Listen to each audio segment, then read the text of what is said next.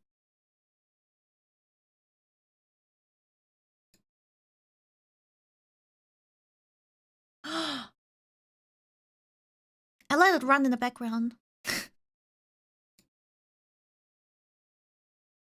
Wait, I want to listen to new songs first.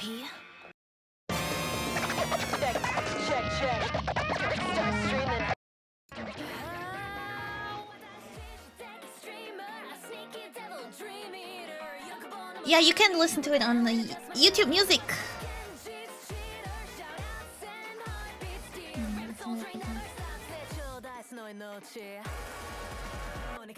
What? What?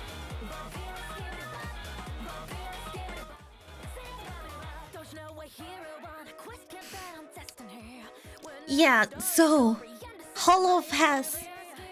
I watched only a little bit because because of the preparations of the Subathon, I couldn't watch too much, but I did watch like at least ID and Holo Myth. Oh man, yeah, it was so emotional. It was so emotional.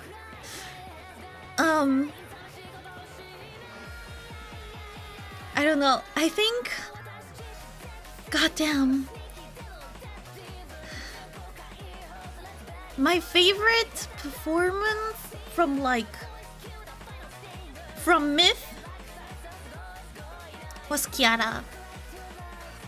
It was Kiara. I know that she was looking forward to that so much, and she even commissioned someone with the choreography, and she nailed it. That was so impressive. And I don't know, it's just her song, Hinotori, is just perfect for the stage. It was just seeing all the people with the light stick and just freaking out. That was so amazing. Ina was also very, very good, but for I don't know, I just felt Hinotori so much. That was very emotional. Yeah. Damn, Kiara is such a good dancer, guys. And for ID, we have to say it. It was Muna. Muna's incredible. Muna and Ina was also very good. Yeah. But everyone was great. Everyone was great. Oh man, it was so. This was the moment we all waited for years and months. Finally, they get that 3D, and I can't wait what they do now with the 3D models. If they will use it a lot in the streams for some collabs, I don't know what the possibilities are. I never had a 3D model. I don't know what you can do with it, and I don't know how HoloLive works there, but amazing. I'm gonna watch the full concert after the Subathon for sure, and just enjoy it to the fullest. Gosh, Muna's dancing and her voice, everything. She's just the perfect idol. My favorite from both days was... So, I haven't seen all the performances, that's why I'm having a hard time to decide. I think I can tell you after I watched everything. But yeah. It was... But I wish they would make 3 days out of it, especially now. There are so many performances. I watched the previous one, the second HoloFest, and they were only JP members, right? And they had enough performances. All the JP members at the second HoloFest, they had 2 or 3 appearances, songs. And now, I don't know, of course it's limited what you can do with the technique, because Hollow Myth and ID, they don't, you know, live close by eventually. So it's harder for them to sing together, but I don't know, I would love to see them singing more, perform more songs. Just one song. I mean, I'm grateful that we even got one, I guess, but I would love to see them perform more songs. And then I think we need like an additional day starting next year, or even 4 days, because they prepare so much, and everybody wants to watch their Oshi, right? As much as possible on stage. So I hope they will have like 3 days, at least 3 days, starting from next year. Or make the concert longer. It was like 2.5 now, no, right? So make it a little longer, put more songs in it.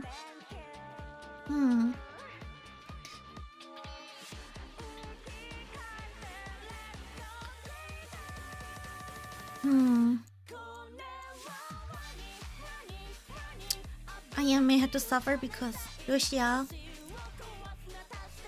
I mean, just say her name. It's not like she's, you know, we're not allowed to say her name anymore, but yeah. I think we're all sad about what happened to Lucia, and everybody's just like, all the fans are buying like the last merch they can get from this HoloFest. It's really sad, but yeah. That's how it went, and there's a reason for that, and it's sad that we will not see them together like that again, but they're still friends, I'm pretty sure, so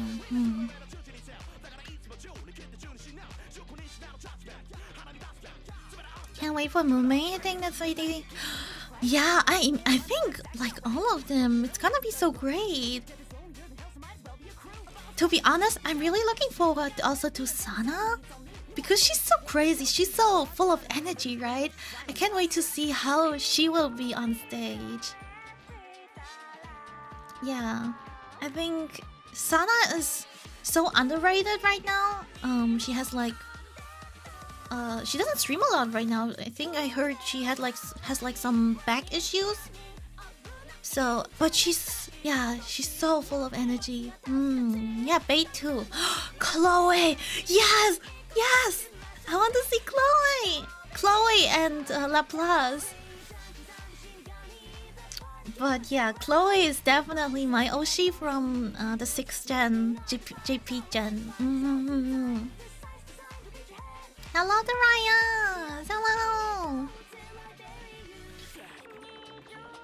It will be true chaos. I think for me, Chloe is more chaos, to be honest. And Sana's also more crazy for me than Bei. No, I'm looking forward to everybody. Coyote too, of course. But yeah, Chloe is definitely my Oshi.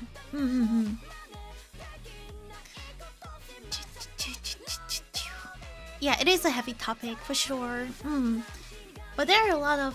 Let's try to remember like the good times. I like Louis. Yeah, Louis is also cute. She's so calm and funny, and I love her laugh.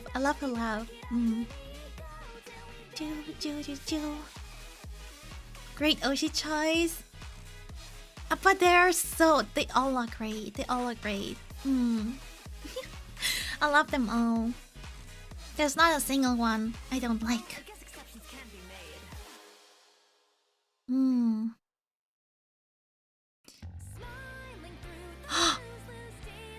What is this? This is new, right? Lose Days?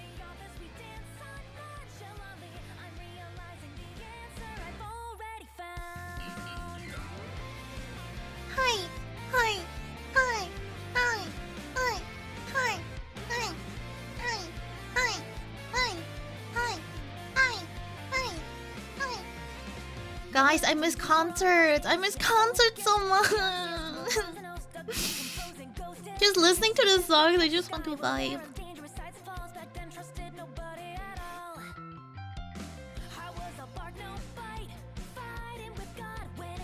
One day I want to be at the Hello Festival. I want to be there in the audience live and just going crazy. I want to be there. You miss concerts too. I don't know. I don't know who will be there at Dokumi for concerts. Oh, it's not. I mean, like, it's not like I will be there. You know, Dokumi also streams their stream, the stages and so on. So you could vibe from home, you know.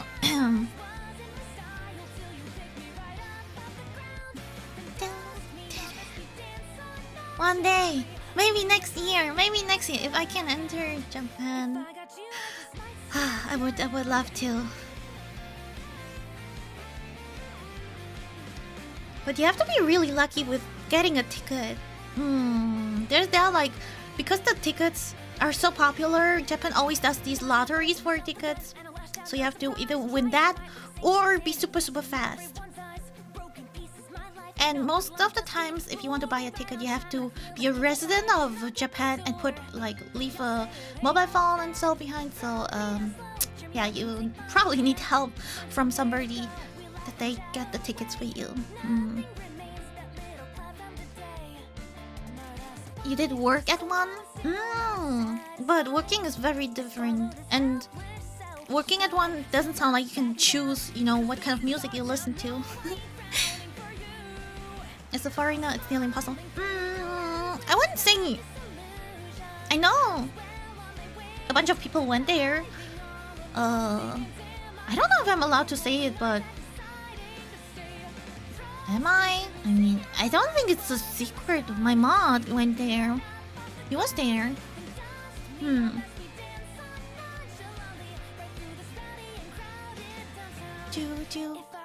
Yeah, tickets. Tickets for all of us. We know. Yeah, I don't know if I'm like allowed to talk about that. Like, I never asked him. But yeah, I don't think he's hiding it, so I think it's okay. Okay. Then yeah, Nightingale went to HoloFest, and he told me a little bit about it. We couldn't talk much because time difference and busy and stuff, but yeah, it was really full. A lot of people. You know, the first thing is you wait in front of the concert hall very early if you want to get in first and buy stuff. So everything was sold out immediately, guys. So that's Japan. You wait for hours for one thing, and probably it's sold out by the time you get it's your chance to buy something. It's really frustrating. Everything. All the food was also sold out. It's so crazy. I don't know why they don't produce more and have more booths of the same thing so they can like sell more at the end. I don't know. One day I will have some ayame. Yeah. I'm pretty sure it will be possible. When's her birthday? This year? Pretty sure she will have some birthday merch too. Oh, import to Germany. Yeah, that's true. The taxes got even more this year, I think. So, even more expensive. I guess the only way to get Ayame merch, just go to Japan and walk through Akihabara. And sometimes you're lucky, you know? Some people, like, if they're not a big fan anymore or they don't have the space, they sell their merch there. And if you're lucky, you can find some Hololive merch there. I'm still waiting on my Matame blanket and Gurashan. Ooh, that sounds so great! But it takes months to get the merch you ordered from Hololive because they mostly like take pre-orders and then they order the production, and this takes a while. Then they have like some quality checks up probably, and then they ship everything. So it's taking I think, what was it, like 6 months or more? It's insane. I mean, I'm not better. My birthday merch was in December. The pre-orders closed mid-January, and I'm gonna ship it out this April. Yeah. Yeah. I'm not better. But that's how things go. It was the first time for me producing merch, so I didn't know what to expect for numbers, and I didn't want it to go like, I don't know. I could have ordered it first, but I don't know how many people would actually order my merch, so it was the only way for me. I'm an indie after all. I cannot like, you know, buy too much. Yeah. I don't know what to do with it after a while, so I wanted to keep it the numbers close to what you guys pre-ordered.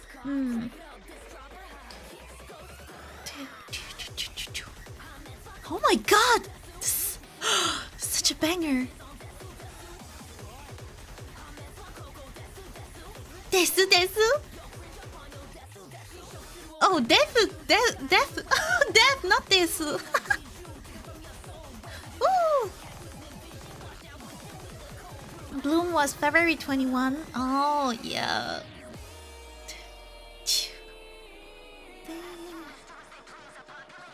I always order small batches. Yeah, that's very important as an indie. But sometimes, maybe too small.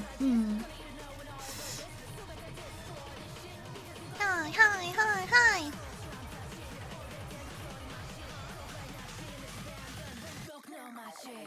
Woo! If you're having a bad day or something, I guess you'll listen to this song. Such a banger. Hi. I love it that Kelly like experiments a lot with her music. Like she tries out so many genres. What I usually find with like artists, singers, once they release an album, the tracks are similar. Like you can hear that they are reusing some beat or something. But with this album, everything's different until now. Everything. I love this. The sad part about keychain is merch. I don't want to use it, so it's chilling in the drawer. Yeah, I mean, what I've seen a lot with like friends and so on, they buy a lot of different keychains and they hang it on the wall, or they pin it or put it on the rope so they can see like the different. It's nice. In the past, I used to like use my keychains too, but sometimes I would lose them and then I would be so sad. I would like put them on my bag and something, but yeah, sometimes I would lose keychains and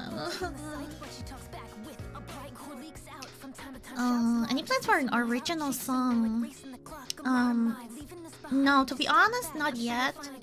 I don't feel like I'm there yet for having very strong, good vocals and having my own style. I'm still on my way learning how to use my voice properly. Yeah, because before VTubing, I never really sung before. Of course, you do like silly singing, but not serious singing. You know, it's very different if you do like just imitate people or just sing for fun. But right now, I'm actually like learning like techniques and so on. Working on like increasing my range. So I don't think I'm there yet that I have a personal style that I can bring out an original song which I will like. So I want to learn a little bit more about my voice first before I go there. Yeah.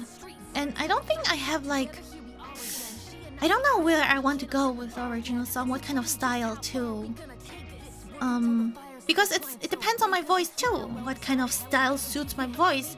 I know for sure that rapping is not the style I would go for. It doesn't suit my voice. So definitely not something like that, but you know, there are still a lot of different elements. Yeah. Come do vocal training with me. I want to, Yuria, I want to. I did not order a weird drink. I'm still having my coffee. I still haven't finished it.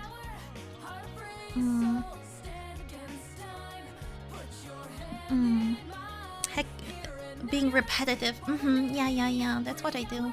Death metal.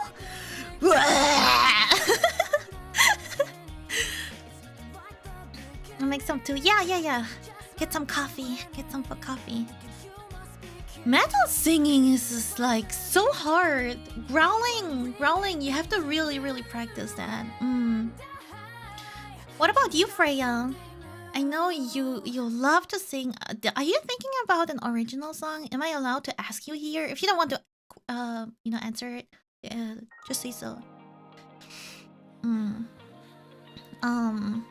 But right now, if I think about an original song, it would be probably, I guess I have a lot of influence for musicals and yeah, more like a ballad, a slow song, slow-paced song. But I want to have a big range, you know? Maybe something something similar from my last cover song, Mirai no Hitoe. But still different.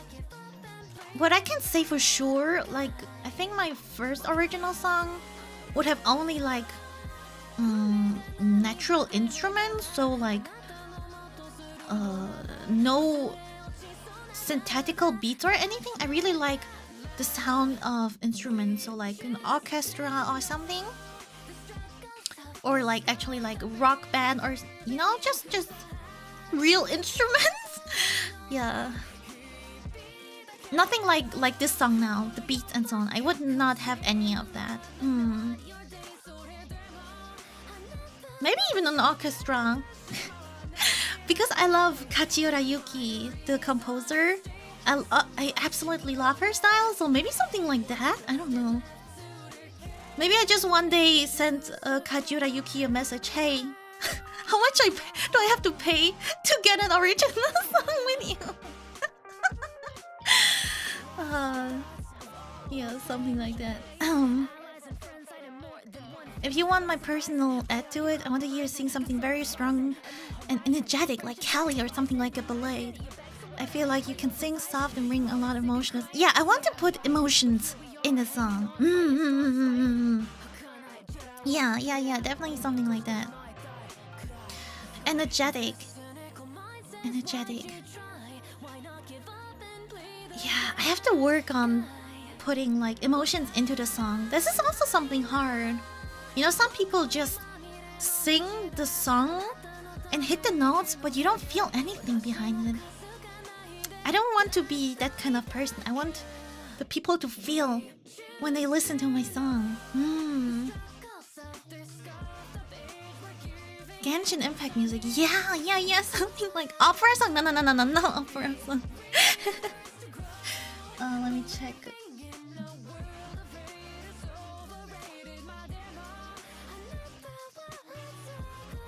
Oh, okay. I read your message, Freya. I read your message. I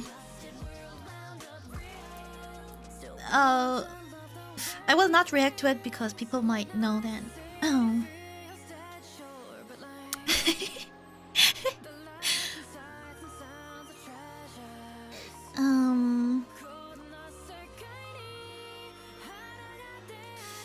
One day I have my own song. Yeah, maybe one day.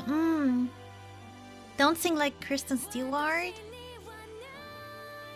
Wait, how does she sing? Or do you mean Kristen Chenoweth? The soprano singer. Kristen Stewart? Wait, who's that again?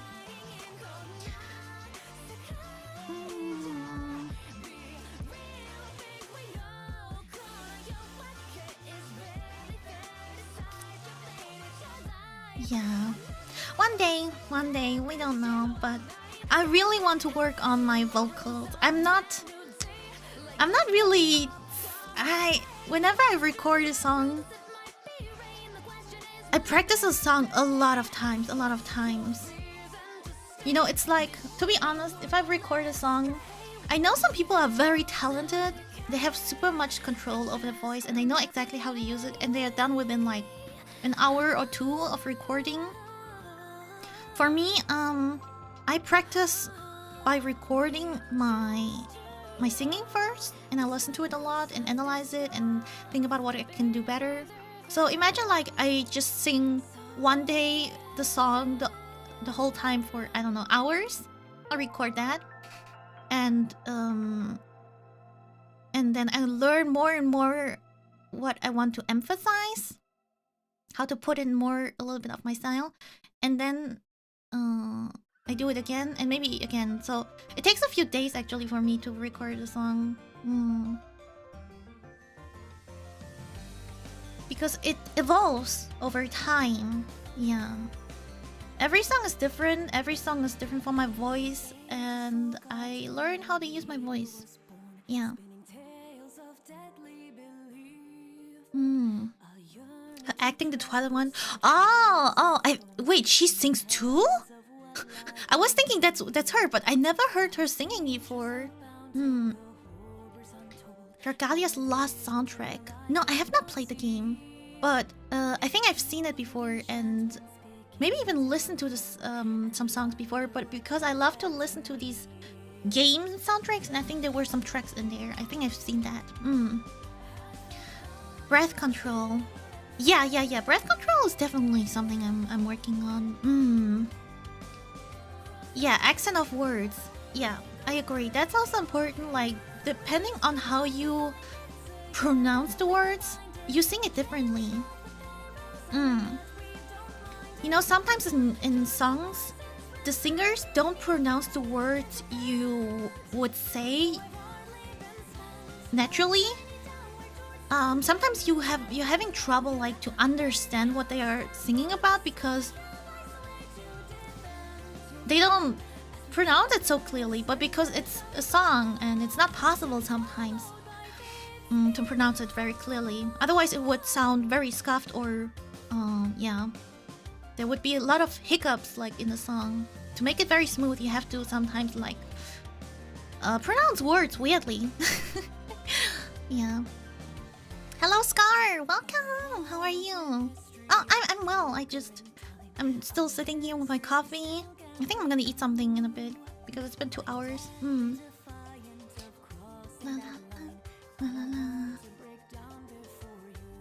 Hello Dopey, welcome. Stewart only sang in the Runaways. Oh, holy heck. I've never seen that before. I don't think I want to see it. Thank you, Geronimo. Thank you. Thank you so much. Thank you.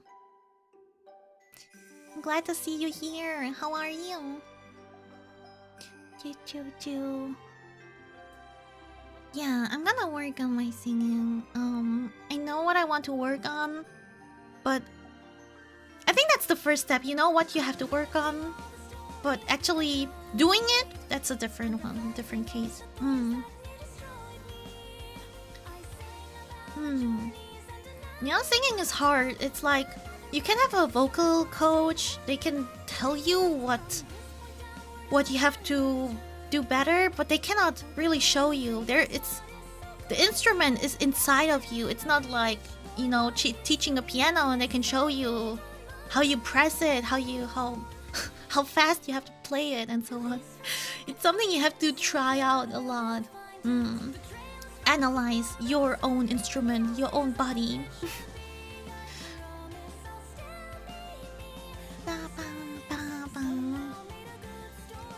Oh, I hope you had a nice dinner.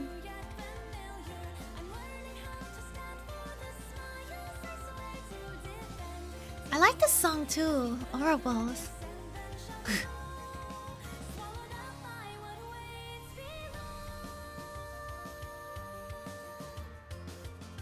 Yeah. What a great album, guys. What a great album.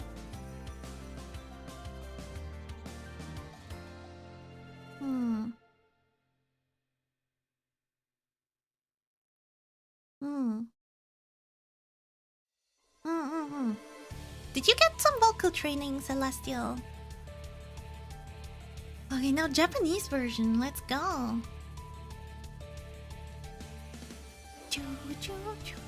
I'm learning to. Oh, we would love to hear Celestial singing. Ba, ba, ba.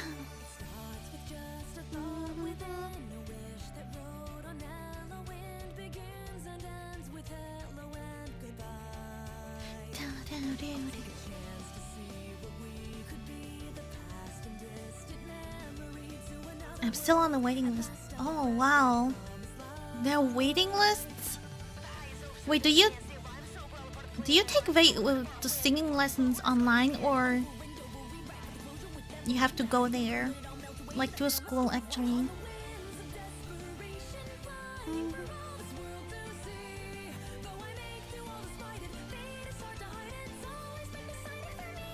Wait, this is the Japanese version of Unalive? Because there's like some Japanese at the very end? Why is it Japanese one?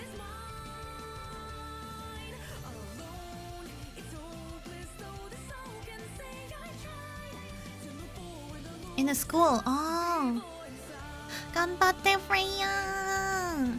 Ganbatte! You got this. I hope you get there very soon. I hope the waiting list is not that long.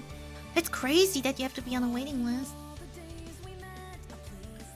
It's exclusive to the albums on separate from YouTube. Oh.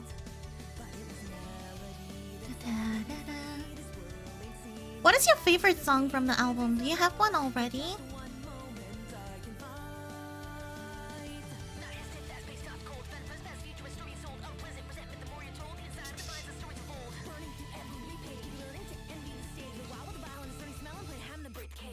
Dead on Arrival. Yeah, that song was really good. We listened to it at the beginning. Graveyard Shift. Oh, really?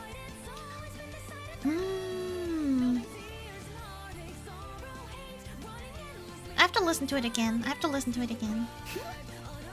The only song I like is Q. Wait, really? You don't like Unalive?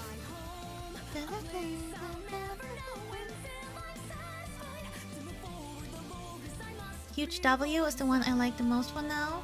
That was the party song, right?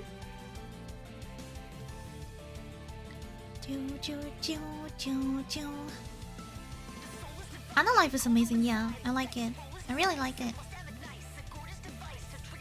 I don't know how she does it. Like, her pronunciation is so clear when she raps.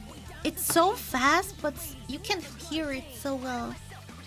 You can still understand it. I want to learn that.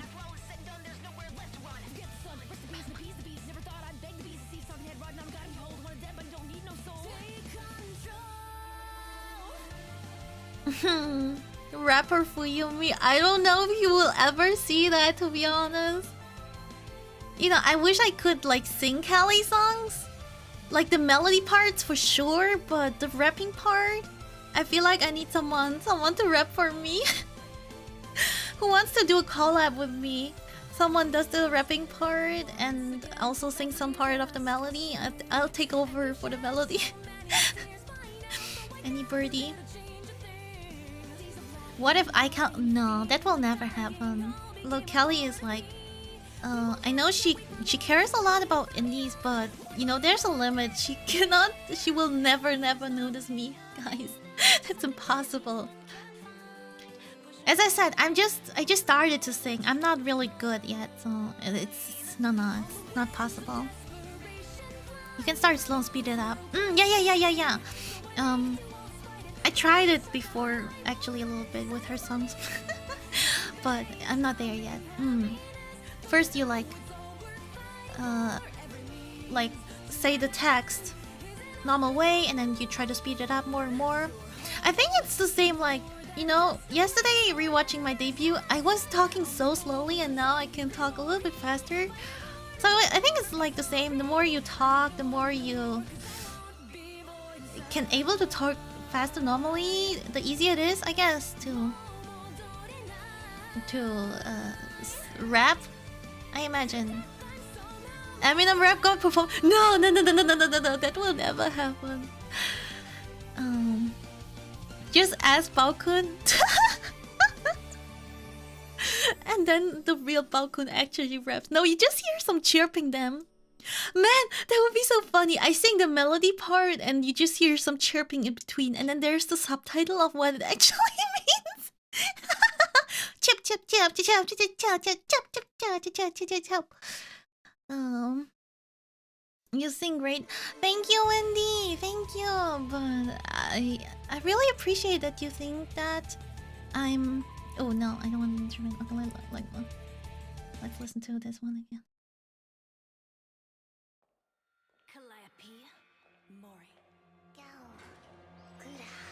Go, good.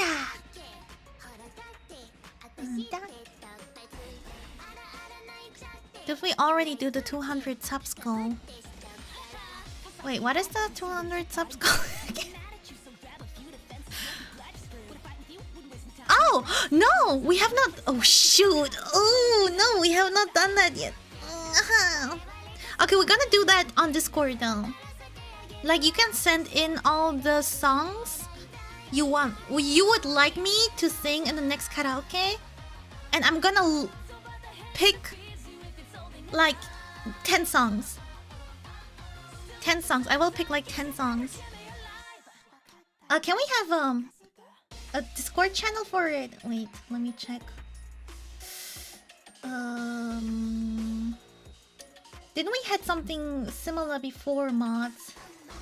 For videos or something? I think we can open like a one for karaoke recommendations. Oh, video recommendations? Yeah, let's change that to karaoke recommendations. Should I do it, Yaki or Wendy? I have a few requests myself. Do you want me to do it? I can do it too.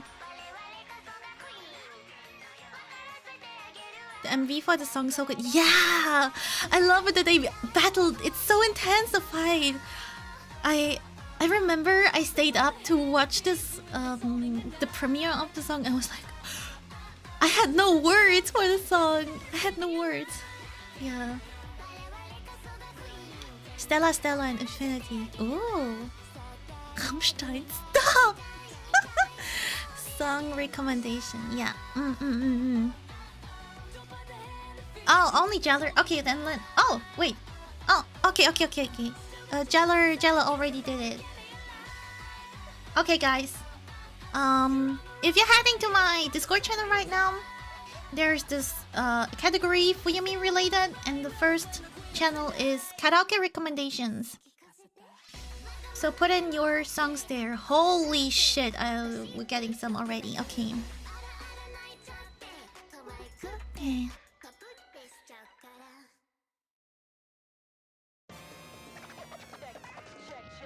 Okay, what? Wow, VHAG! You even put in the lyrics and reason why, and whoa! Holy heck! Okay, this is a nice one. Look how VHAG did it. A song title, link, instrumental karaoke, lyrics. You put everything for me. Thank you so much. Thank you. Through the fire and flames. I've actually listened to it once or twice. Yeah. After you mentioned it. VHAG is prepared. I mean, VHAG was the one who also asked for it, so yeah.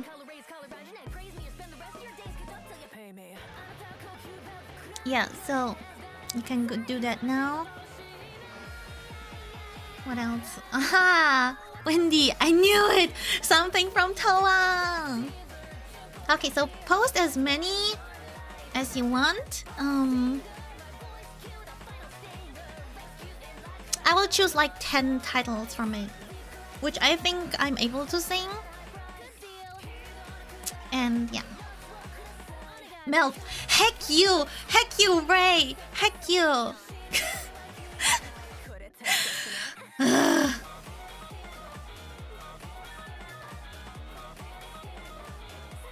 Okay, I finished my coffee finally. Should I order Starbucks now?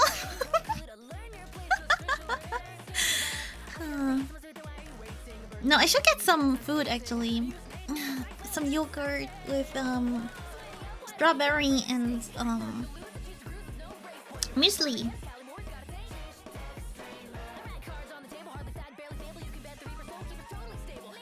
Choco secret class. Yabe! Yabe! Wait, have I listened to that before? Full Metal Alchemist Rewrite. Choco Melty. Oh! Damn, you're going all out, you guys. I can see you guys. You're only on YouTube right now. I'm like,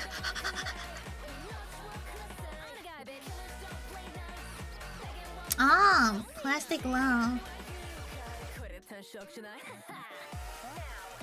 A lot of nice songs. You told us, yeah, go all out.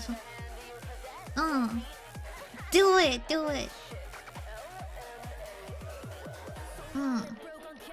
Suisei! I love Suisei so much. She was amazing. Day one. Linkin Park, Breaking the Habit. Oh! Psyche? Oh, I don't know this one. Weight of the World, Like Flames. Oh, I don't know that one. End of a Life. Oh, such a good song. I love that song.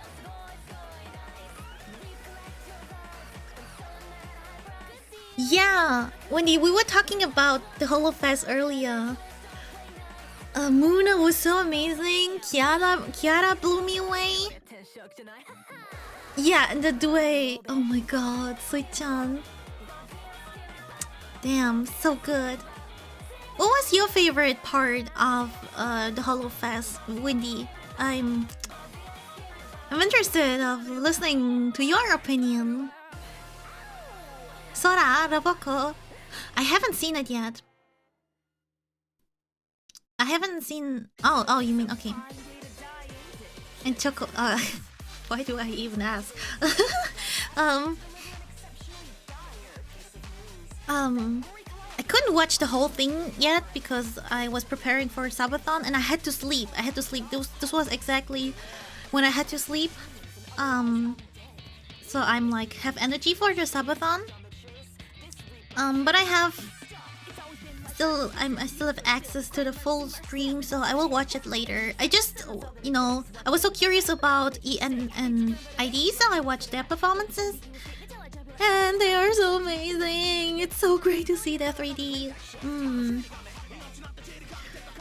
Do you think there will be a 3-day Holofest next year? Because there are too many people now, and it will be only more. Like next year, ID's second season, second gen, and EN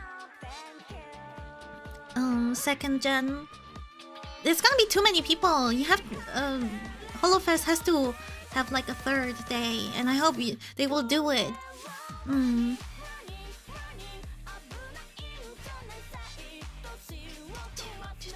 Aki is such a great performer. She is so underrated. So underrated as a streamer. Her moves, her hips. Holy heck. I still remember it from Bloom. She hacking blew me away. Like everybody there. They're such great performers. What is this? Doraifu Gawa. What is that?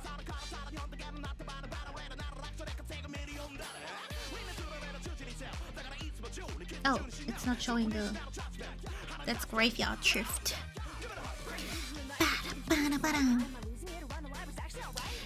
Hello, V. Hello.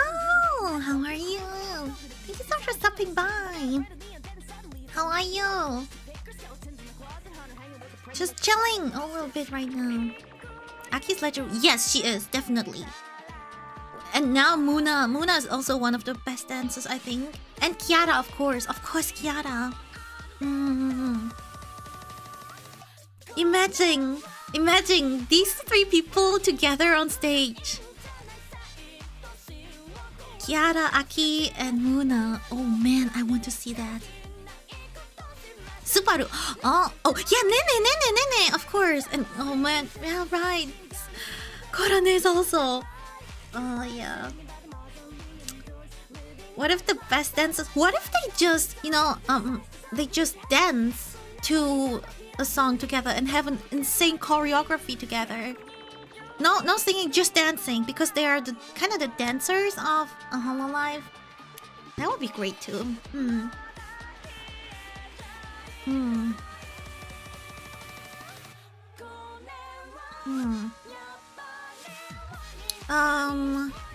Which video are you talking about, Celestial?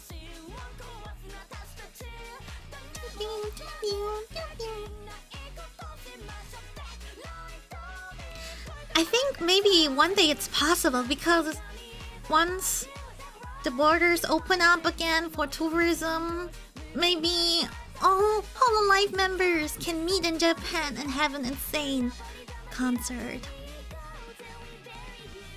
Oh, Holomyth vs. Ina. Yeah, I've seen that already. Even the update. It's just so popular, but we can watch it together again. Oh, Holomyth vs. Ina. Updated.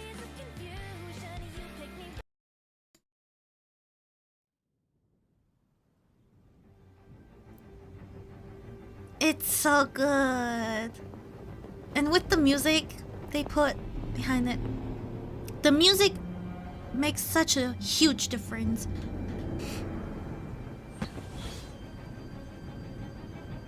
I want them to voice it actually. Didn't they talk about it, that Kiara will actually voice it?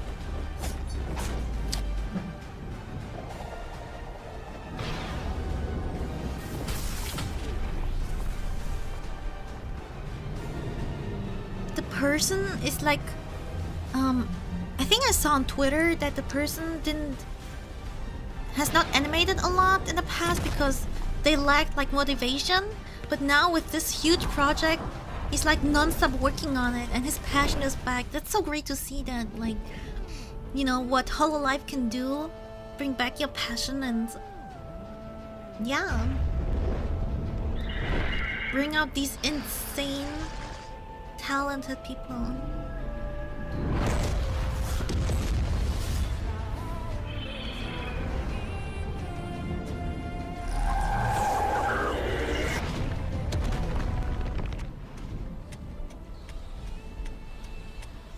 There's so much emotion behind this. You can literally see the struggles of Ame. And it just fits so well to the personalities too, that Kiara and Kelly would be the first ones to react to this,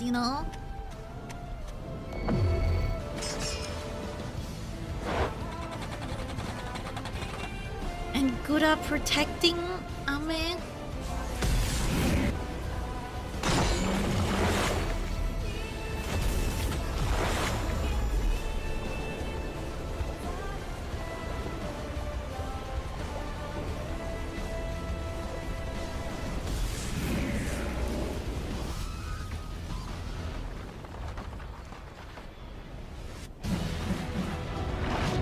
And I don't know, just coming up with these attacks itself, it's so awesome.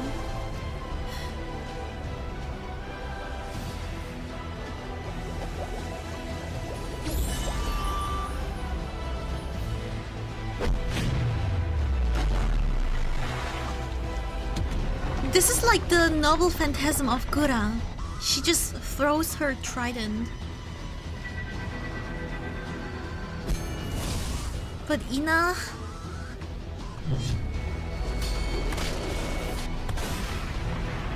she's just too powerful, the priestess.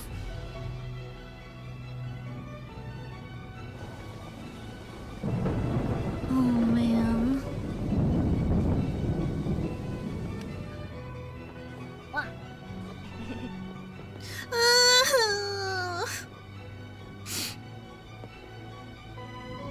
just hits me so hard when you see like a flashback of them being like good friends. Ugh.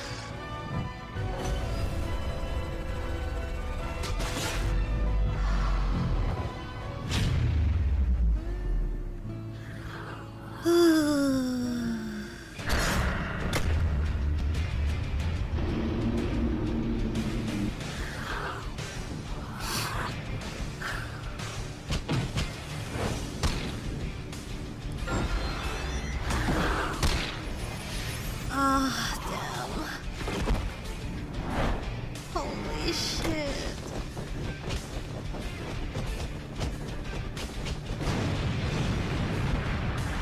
Holy heck. Ah! Oh my god. It's so good. It's so good. So good.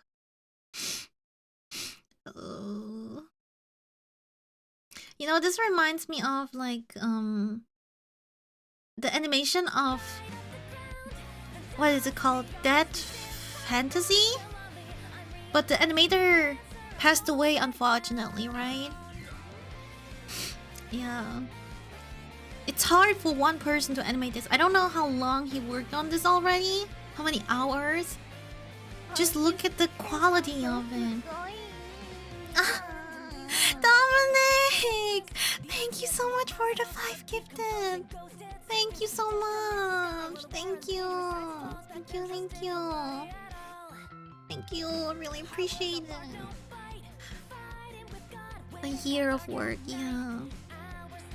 I don't know. Is there a way to ask him if he has already an end in mind? Like, sometimes you like just start a project and you don't think it through, you know? But some people, they know how it starts and how it ends already. So, I don't know. Does he have a goal in mind already? I wonder. He has no motivation for it at the moment. That's fine, that's fine, that's fine.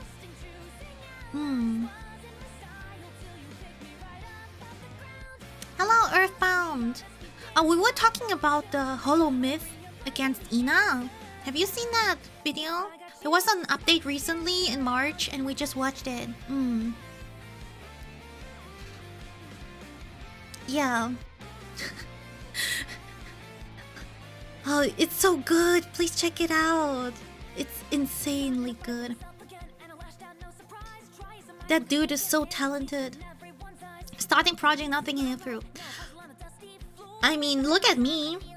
I'm here now. I don't have like a specific goal in mind, and I don't know. I'm just trying it, doing my best.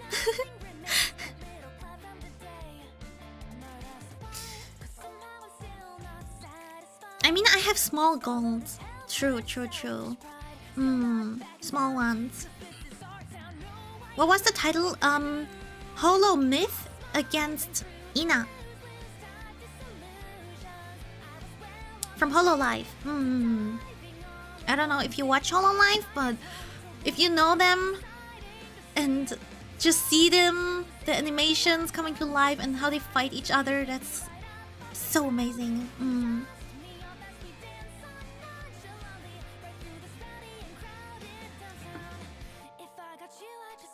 I think I'm gonna get quickly my yogurt,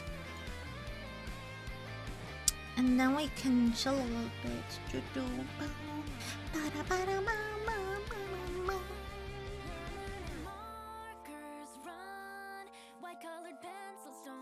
I do too, Fee. I do too. It's yeah. First learning and then frame by frame, you have to draw every frame. I admire all artists. You know how long it takes to draw one piece? It's insane. The flashback with Ina? Yeah, I teared up so much. I almost started crying just now. Just seeing the The flashback. The wow, and then the giggle from Ina. Damn, that hits so hard. Okay. Small break. I'm gonna be back. It's gonna be super fast. I'm just gonna get the yogurt and yeah. You continue watching Daily Dose. Just for 1 or 2 videos probably. Oh god, no. Why no? You don't want to watch Daily Dose? Okay, we can watch another health debunk. Now it's overdose. The intro. Hello, this is your and okay, we can Baby oh wait. Blah, blah, blah. What was baby teeth are it? Keto good for heart. Corona crisis. What if? Oh. Here. Not getting enough sleep won't just make you For you, Wendy. it could kill you. Okay, I'm gonna get my The yogurt. United Nations even considers sleep deprivation a form of torture. And the longer it lasts, the worse it'll get. Losing sleep affects people differently, but generally the effects increase as the hours do. Just 48 hours without sleep is considered extreme sleep deprivation, but you'll probably get weird before then. After 18 hours with no sleep, you might feel a little drunk. Staying awake that long is equivalent to having a blood alcohol content of 0.05%, which is what you get with 3 or 4 drinks in the span of 2 hours. 24 sleepless hours, that BAC comparison jumps to 0.1%, higher than the legal driving limit in every state. You might feel foggy, less alert, or uncoordinated, almost like you're wearing sleepy beer goggles, including double or blurry vision. That's because sleep deprivation slows down our brain cells' ability to talk to each other. So if you actually are drinking alcohol, drowsiness can increase its effects. And while caffeine could make you feel more alert for several hours, it'll only work up to a certain point. By a day and a half, this could all get worse and then some. Your chances of getting sick are higher than usual because your body can't fight like it normally can. And around this time, your brain and body get so tired that you start experiencing microsleeps. Tiny periods of sleep, maybe around 30 seconds, that you might not even notice. Definitely annoying and even dangerous if you're doing something like driving a car. And then there's the potential for hallucinations. Visual distortions are most common. Your water bottle grows to twice its size or moves around the room. But you could also experience sensational or auditory hallucinations. Things like feeling someone who's not there tap you on the shoulder, or hearing your name being called. Once you hit 48 hours, it's literal torture, which is why extreme sleep deprivation studies are now prohibited by law in most countries. 2 days without sleep can cause you to start losing your grip on reality. Hallucinations worsen, and you might even undergo depersonalization. That's the feeling that reality is slipping away, which may or may not include an out-of-body experience. Tack on extreme anxiety, irritability, stress, and fatigue, and it's no wonder the UN doesn't allow this kind of deprivation. After 72 hours, you're not going to be able to think about anything but hitting the hay. Forget about doing simple tasks. Things like getting dressed or finding a snack could feel overwhelming, partially from fatigue and partially because your ability to regulate emotions is basically out the window. Your hallucinations could get more complex, creating fully formed images like a person or a bear or maybe a car you shouldn't drive. And in at least 4 historical sleep studies, participants reported shared hallucinations, namely something called the hat phenomenon, which is basically a feeling of pressure around your head as if you're wearing a hat. All of this opens the door for paranoia, depression, and delusions, which brings us to 96 hours or more with no sleep. Say bye-bye to reality, folks. More and worse hallucinations and paranoia could lead to sleep deprivation psychosis, a total snap from the real world. Historically, women accused of being witches were kept what did awake you long learn? enough to trigger this psychosis. What are we Judges watching? Still considered watching their it, visions okay. and ramblings confessions, leading to the women's convictions. Now, the 5th day is sometimes called the turning point. This is the danger zone. Your mental health takes a sharp decline. 5 days of no cementing sleep? your delusions as your new reality. Eventually, your brain will stop functioning properly in a way that could lead to organ failure. And I don't in wanna rare learn. cases, death. Luckily, Learn. recovering from sleep You get deprivation no can be as choice. simple as catching up on sleep. But if you're sleep deprived regularly, You are not you're looking crazy. at I don't believe long-term that. effects like weight gain, Lies. acne, headaches, and high blood pressure, among other things. And it can take weeks to get back on track. According to one study, you need 4 days to recover from losing a single hour of sleep. Try getting to bed early instead of sleeping in late. Or better yet, avoid the recovery period entirely by getting Look, 7 to 8 my hours my of sleeping sleep schedule is every like night the in first reverse. place. So early is for me. When did I go to sleep yesterday? 6. Like no, today. I mean today. What if you never get out of bed?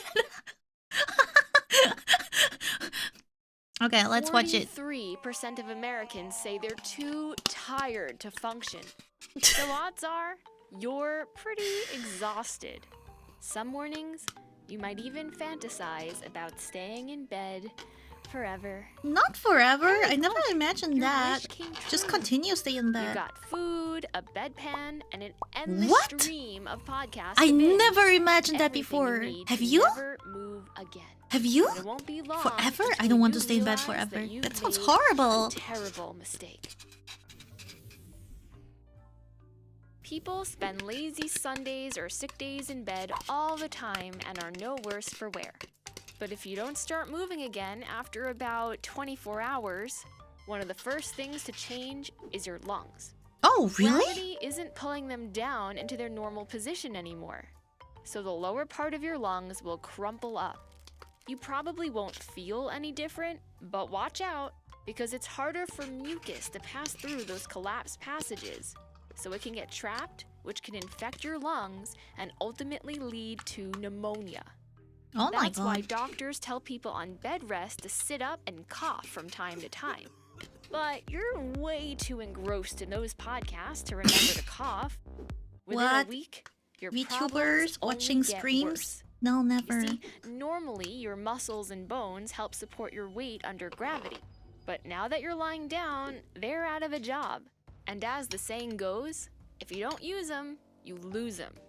For every week in bed, you lose about 1% of your bone density, making your bones more brittle and easy to fracture. Oh. That's why astronauts, who often go for months without gravity, exercise for at least 2 hours a day and load up on calcium. In that same week, you also lose 1% of your muscle mass. Who's in bed now? Particularly in your thighs, Who's in bed butt, and now, shoulders, right now? which you're no longer using.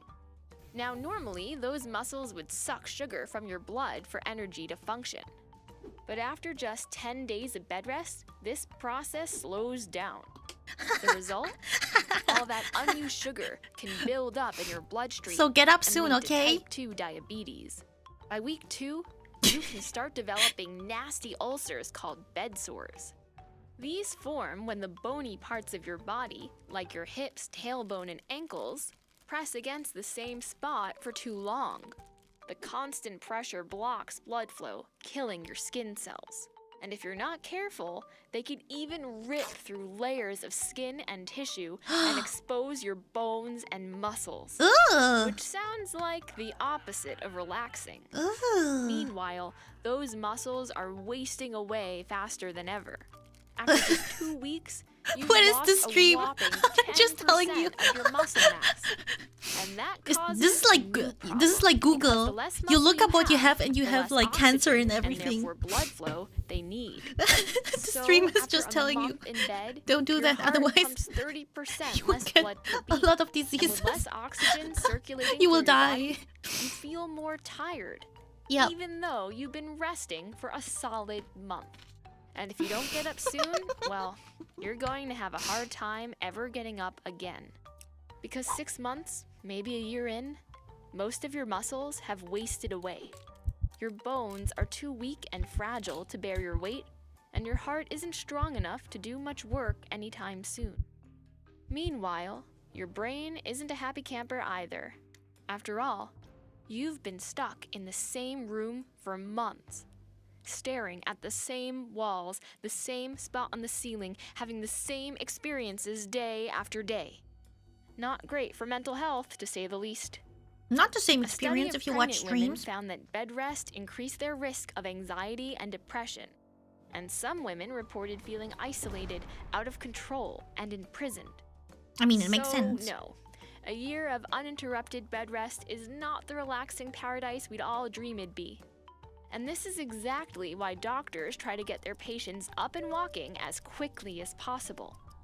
In the meantime, SAO? medical staff Oh. turn people every 2 hours. I to mean, they keep look bed sores pretty at fucked bay up and after encourage them to do SAO. exercises in bed Just to get watching their heart them, and muscles how their working. body So just wasted keep in away. mind, there's nothing wrong with a lazy Sunday morning, as long as you're up and moving before I'm not Monday allowed to rest. strikes. I'm also not allowed to be awake. This is, you just, yeah. You have to come up with the answer yourself. Oh my god, we want to watch that. Well, what are some? Ticks are spreading. Dangers of marrying a. What? The danger of popcorn sealing. Oh my god. Oh, human birth on the, yeah, a kiwi. Look at the egg. This is a kiwi bird. Look at how big the egg is.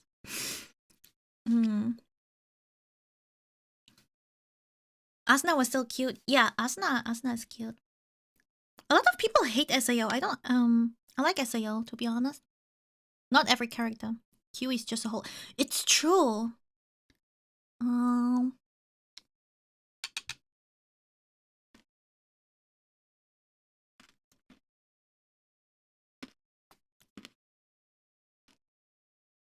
What's inside? Unique creatures.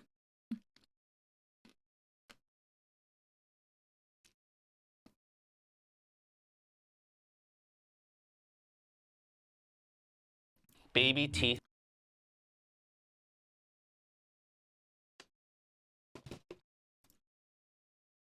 What if? What if you never washed your hands? Do you want to watch that? What if the clouds disappeared forever?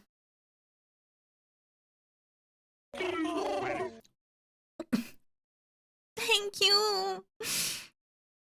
Thank you, Anyaras, for the 2 gifted. Thank you. How are your studies? Are you proceeding well?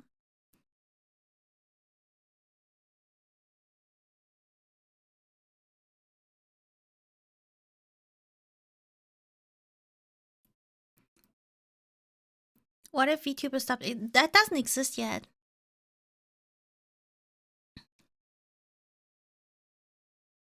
Animal science. What's inside a blobfish? What's behind the firefly's glow? Let's watch something about animals.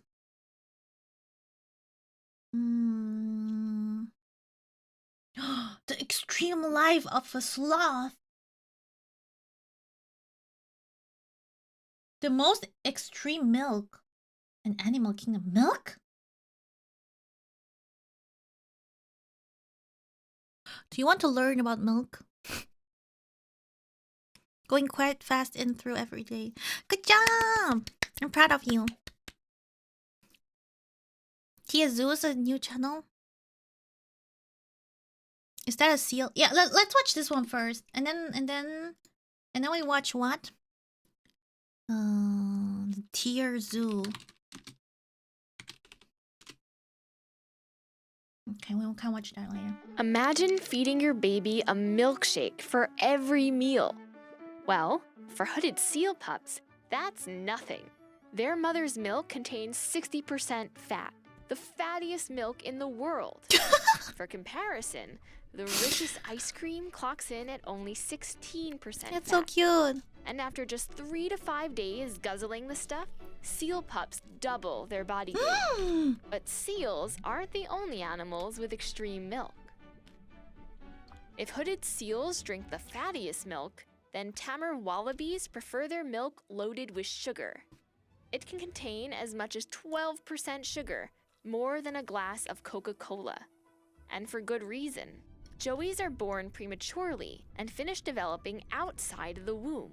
And since sugars are easier to digest than fat, their milk is easier on their developing digestive systems. Meanwhile, the milk also contains an antibiotic more powerful than penicillin, which protects the young Joeys from germs since they're born without a fully functioning immune system. Meanwhile, Man, such a hard life. aardvark milk Being doesn't born contain so early. much sugar, but it makes up for it with extreme levels of protein. While cow's milk has a measly 3 to 4% protein, aardvark milk can contain over 13%, making it among the highest protein milks on Earth. So if you giving want to get calves enough nutrition muscles, to reach 30% of their drink adult that weight milk. in just 3 months. But while aardvarks have some pretty potent milk, 9-banded armadillos make some special Get stuff like of their house own. pet By the and then time just the pups are a month milk it old, every they're day. drinking milk that contains 10 times as much calcium as cow's milk. All this calcium helps the pups develop those famous armor shells, which are actually made of bone. Next up, flamingos. That's right, flamingos. Like most birds, they feed their chicks by vomiting directly into their mouths. But that food isn't made of the day's catch. Instead, it consists of a substance called crop milk because it's stored in the parent's crop. And flamingos are one of only 3 birds that can produce this stuff. Crop but even milk. among our feathered friends, flamingo crop milk is special because What? it's pink. That's because the pigments that give flamingos their brilliant coloring leach out of their feathers and into the milk. Now, all this milk might sound like the next health food craze, but there's a good reason we Oh generally my god. stick to Pink plain milk, old guys. cow. They're much easier to milk.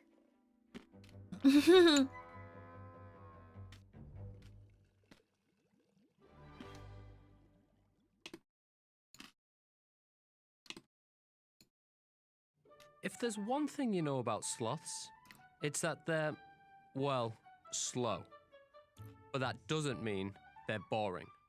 In fact, sloths are one of the most extreme animals on the planet. And not just because they poop only once a week. Wait, it's healthy for humans also to poop only First of once a all, week. Sloths really are extremely slow. Their top speeds clocking at just 0.25 kilometers per Holy hour, heck, that's so making them the fast. slowest mammal on the planet. According to zoologist Becky Cliff, that's because, well, sloths can't really see. 60 million years ago, they lost the ability to see. They Such went high quality almost video. completely blind. So in the daytime, a sloth actually can't see anything because it's too bright. If you can't see where you're going, you can't run around because you're going to fall out the tree. Oh no. Moving slowly may sound like a liability, especially if you're nearly blind. But being sluggish actually comes with all kinds of benefits. For one, they save an enormous amount of energy. In fact, sloths use about 90% less energy than the average mammal, which is vital, considering their diet is a low-energy snack consisting of leaves with a side of leaves. I And as tell it you, turns out, yeah, being VTubers slow are also sloths. helps sloths avoid detection. You see, sloths are so slow that predators like jaguars and eagles, which use movement to hunt, can't even find them. So some sloths take predator avoidance to the next level. Thanks to rare extra vertebrae You can't find in me its because neck, I also don't the move. 3-fingered sloth can turn its head 270 degrees, which allows What? it to smell incoming predators from almost any direction. What? And that's especially useful 270? when you spend nearly all of your time motionless in a tree. In fact, sloths sleep, mate, and even give birth, all while hanging upside down on a branch. Wait, And as how you do they might give expect, birth? That requires some pretty extreme adaptations. They've got special tendons in their hands which lock into place. And along with their long, hook-like fingernails, allow them to hang easily. They're like a giant coat hanger. And to combat a rush of blood to the head, which might be familiar if you've ever hung upside down. They have special sort of valves in their circulatory system that does actually stop the pooling of blood in the head. But if you think that's extreme, consider this. Once a week, sloths risk their lives on a daring journey from the protected forest canopy to the ground. To poop. Their mission? To poop. I knew And it! it really is risky. Why can't you not It's poop effect from about like 60% of from up there? predator-based sloth deaths happen while they're pooping. They literally risk their life to come down to the ground. No So they have to way! make it count. And boy, they really do. Sloths can lose an astonishing 30% of their body weight each time they go. Plus, they might get a mate out of it. How do you find a mate if you're solitary and you can't move very far? Well, they're gonna have to use pheromones and scent markers. I think that coming down and leaving a little pile at the base of your favorite trees is sort of like a little signpost. But if What? there's one thing that really pushes sloths over the top, it's their rough fur. Sloth's fur has its very own ecosystem. Because they live in the rainforest, it's often wet, which creates the perfect environment for algae to grow and provides sloths with green camouflage. But it isn't just algae that calls a sloth's fur home. You can also find beetles, cockroaches, and a species of moth that's found nowhere else in the world except for on a sloth. And the sloths don't seem to mind one bit. But that's not all. Their fur might actually save lives. Fungi in their fur have been shown to fight breast cancer cells, and they may also have properties for fighting malaria. So, despite their slow pace, sloths are far from boring. And in Just some get it environments, the they aren't even slow. antibacteria I mean, out from them. look at that We need them for our daredevil go. treatment. How I Met Your Mother, I was pooping. Oh my god. Imagine a sloth show. How I Met Your Mother. Oh my god, baby sloth being sloth funniest go.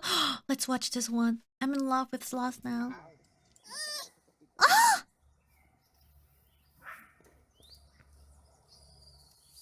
Wait, that's pretty fast, isn't it? That looks so fast.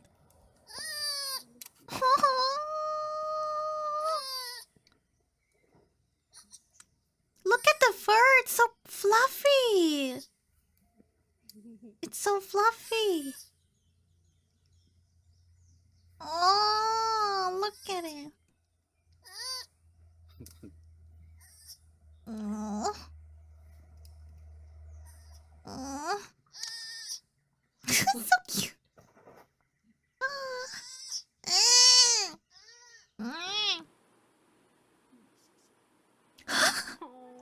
A gift. Look, I have flower. Flower. Oh my goodness. Flower.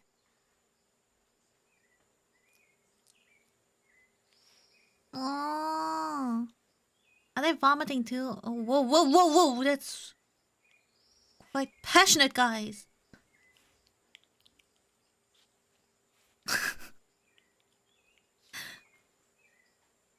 Kids are so energetic. Oh. Why are we watching like two sloths having a French kiss right now?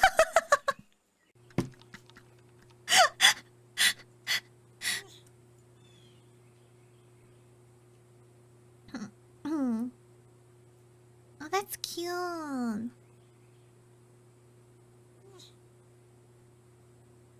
But guys, if you find a sloth, I heard, like, don't pick them up and put them somewhere else.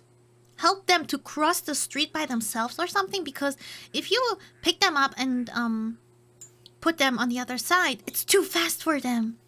It stresses them out so much because they're not used to that speed. You know, it's like for us if we would, I don't know, suddenly fly 200 kilometers an hour or something. It's just too fast for them. Lots of stress. Yeah.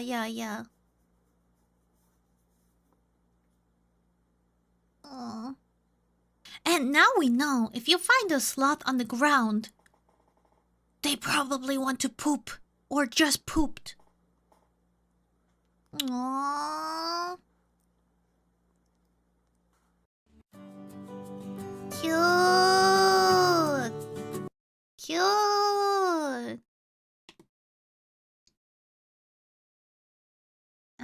extreme animals.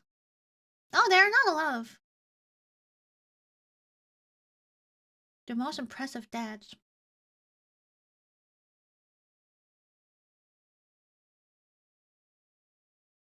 Do you want to know how you can die? The deadliest venomous animals in the world. Ines! Ines, hello! How are you? I woke up 3 hours ago, and now we're chilling. I'm eating breakfast. I'm having some yogurt. How are you, Ines? An ant is the deadliest. Is that so? I'm okay. I'm okay. I'm glad you're okay. What you doing? What are your plans for today? Do you stream today? You've been bitten. Ah! Uh-oh. It's venomous. You How die. long have you got? Well, that depends on a few factors, including the potency, dose delivered, and speed of distribution. Turns out, not all venoms act the same way. Here are the animals with the fastest acting venom on Earth. First up, spiders. There are around 40,000 species of spider, and most are venomous. But thankfully, only a handful pose a threat to humans, including the male Sydney funnel-web spider. Its venom is 60 times as potent as cyanide and can kill a human in 1 to 2 hours. The venom attacks the nervous system, kicking it into overdrive until ultimately it shuts down. Of course, spiders aren't the only venomous animals in Australia. It's home to 20 of the world's 25 I'm so deadliest hecking snakes, scared of Australia. including the eastern brown snake, which is responsible for the most snake bite I'm deaths alright, my in the cockatiel. country. Good Its luck. venom is Ines, you got 8,000 this. Have times fun. stronger than cyanide Practicing and and rigging can kill a it. human in about Can't wait to see 1 it. hour. Its venom also attacks the central nervous system, but this time it slows everything down. Seriously, And there are top so it many off, dangers in the venom is Australia. a coagulant that causes I'm the so blood in your afraid of veins and going there. arteries to clot. Between the two, it's not a good way to go. Ooh, Now, wait, at what was this that? point, you might consider switching your Australian safari to a scuba dive, just to be on the safe side. But venomous animals live in Australian I think I will never do a waters too, safari tour in like Australia. the blue-ringed octopus. Its venom is 1,000 times more toxic than cyanide. And it'll What? bring down a human in just 20 to What? 40 You're not even minutes. safe in the water. Bacteria in its saliva makes an extremely potent neurotoxin, which paralyzes your muscles. And once that paralysis hits your diaphragm and rib muscles, you have only a few minutes before you suffocate. to death. What? But another marine animal is even deadlier. The fastest acting venom on Earth belongs to the Australian Hey, who said box something jellyfish, or earlier seals. that they It's really not like the most jellyfish? potent venom out there at 2,000 times stronger than cyanide, but encounter Here you one go. of Here's the these guys jellyfish. and you'll be dead in 15 minutes. Holy That's shit. because their tentacles are covered with tiny venom-loaded darts called nematocysts, which shoot heart-stopping toxins into the body wherever they make contact. Oh my All god. of this sounds pretty scary. But remember, you're less likely to die by venomous spider than by car crashes, an infection, or disease. And it's not like these animals are after you anyway. They are. They just as well prefer that you stick to your own habitat. But still, be smart, be respectful, be safe. Okay. Tell us the scariest animal encounter you've ever had. And thanks for watching. A spider Imagine at home? Probably. I've never seen a snake before. Just really scary spiders at home. I saw cockroaches. Flying cockroaches.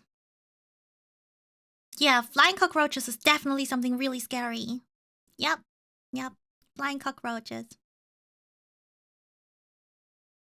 Venom snake in the EU East. What? You met one? What? Oh my god.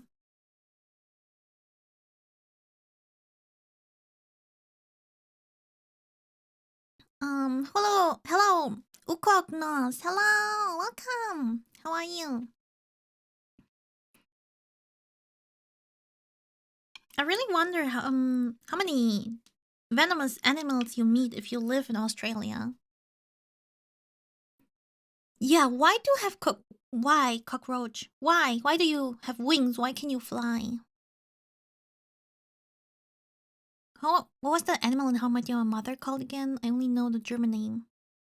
Which one? Which one are you talking about? You can tell me the German name. Dogs? Because they know when to beep off. Oh, dogs. Oh, die Kackermaus. Well, I guess it's a mouse. A poop mouse or something. What is a moccasin? Kakalaka mouse. Oh, kaka. Ah. Yeah, cockroach mouse, something like that. Moccasin is a snake. Oh. I didn't have any scary experiences with dogs, but I do have respect for dogs.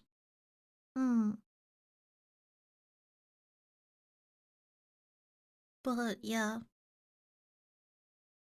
Cockroach and spiders for me. I know that spiders don't do anything to you, but I'm still scared. Mm. Mm. Mm.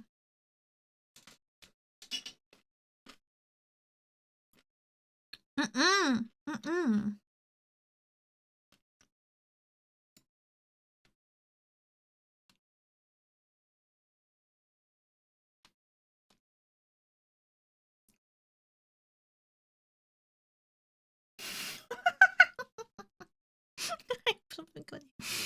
Mm. Imagine a spider with wings. No, can you stop? No, please, no. There's honestly nothing more satisfying than a good poop. On the flip side, a bad poop can ruin your day. You know what I'm talking about. Too hard, too soft, too sudden, not soon enough. If this isn't ringing any bells, congrats. Poop is on being the important. world's It's part of only our perfect life, so let's pooper, learn about a poop, title to guys. wear with I'm the pride. one eating here. For the I'm rest fine of with us, it. We have to work at it. The good news is we have science on our side. I'm eating There are chocolate, a bunch of things we can do to smooth cereal out now. the kinks in our digestive system, and some of them are very literal. But real quick, let us introduce you to the Bristol Stool Scale, a handy-dandy chart listing the different types of poop your body can make. They range from type 1, hard lumps, to type 7, totally liquid. When it comes to number 2, you actually want to be a type 3 or 4. Anything before indicates constipation. Anything after gets closer to diarrhea. Okay, Depending on where you what land is on your the poop? scale, there are Where's a your number poop of right things you now? can do to get that Do you have tight, healthy poop? smooth snake. Number 3 or 4? Let's start with short-term solutions. Mooing like a cow or making a similar noise if you aren't feeling particularly well can help reduce straining. You'll want to lean forward with your elbows on your knees while you do it. The idea is to open up your belly and get yourself in a more efficient pooping position. You see, sitting toilets were designed all wrong. Sitting straight up with your feet planted on the ground Learn actually how makes to it harder poop to squeeze one properly, out. guys. Too much straining and pushing can lead to hemorrhoids, most of all, but sometimes even The prolapse. position matters, Thanks to how our guys. bodies are built, Learn how we're to better off poop in a squat. properly. It's all in the gut. Look at the angle of her rectum when she stands up. It's bent at about 80 degrees, right where it meets the anal canal. Why are you mooing at the bus? Sort of like kinking a hose. This bend helps you control your bowels, along with the muscles in the same area. When you sit, that angle unfolds Guys, to about remember 100 when you are degrees, about and to squatting poop, opens it even just further. Opening up that pathway makes it easier leave it for all stuff out. to slide on through. But even though our porcelain thrones aren't suited for squatting, there are ways to adapt. You can throw your feet up on a stool, or even just a couple rolls of toilet paper. Or the dedicated can Step buy a on your product toilet paper and then specifically use made it for the purpose. afterwards. Yeah. Like the Squatty Potty, or Nature's Platform. One study followed over 50 healthy poopers through 1,000 collective bowel movements using the Squatty Potty. The experiment started with a 2-week control period of unassisted pooping. Then participants spent another 2 weeks using the Squatty Potty. 90% of the participants strained less, and over 70% spent less time on the toilet. Speaking of, we are very sorry, but put down your phone. Even you. I was about to say, like, Taking a phone or a book to the bathroom. I know so many can people who strain use their their phone lining, in the which, bathroom. again, Come on. leads back to straining Come and on. putting excess pressure on your rectum and anus. Like, do you know that when you're using your phone, the first letter is a big one, like, because it automatically it's like the start of a sentence, so the first letter is a capital letter. And you can see from some messages from friends if they are on the toilet or not. It's so funny. Like, some people, they actually talked about it, and they're like, whenever my messages start with a capital letter, I'm on the toilet. I'm sitting there and taking a poop. I'm not gonna say who, but I know people who are like that. Yeah. What do you mean it's not fair? Come on. You know exactly. I know, like, some people here do the exact same. They answer messages on the toilet while pooping, and if you don't hide it well, we know. You get poopy gems. Look, if you wash your hand and, like, please disinfect your phone regularly, because you use your phone so much, you touch it so much. Please make sure to clean your phone as well. Kirisuha, thank you so much for 2 months, and yeah, from beta, you got it from beta. Thank you so much for your support. I'm afraid to drop it. Okay, question. Who has dropped their phone in the toilet before? I'm also afraid of it. It never happened to me before.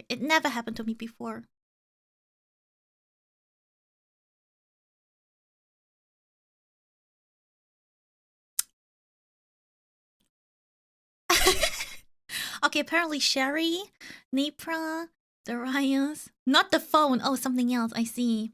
Arrow, Dopey, Celestia's brother.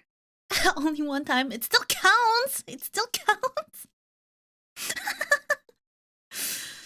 Townsend. No. I'm aware that this will happen to me. That's why my movements are very controlled if my phone is out or somewhere close to the toilet, because I'm aware that I'm clumsy and it can happen to me. Yes, so I'm not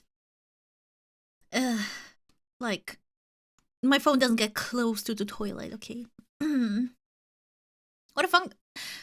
It just happens when it's like, people drop their phones, and sometimes it happens like around the toilet, and it just plops in. I wasn't even using the toilet. Well, it still happens. You get bored in the bathroom. It's so true. So you use your phone.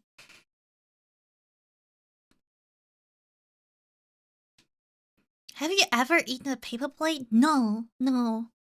What? I'm still gonna ask you, why did you do that? Was that like a punishment? Did you lost any bet or something?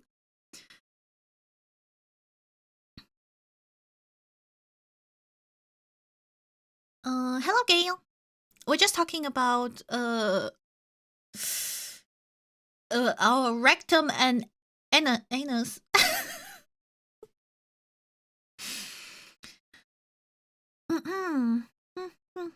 Just normal. Because why not? I see.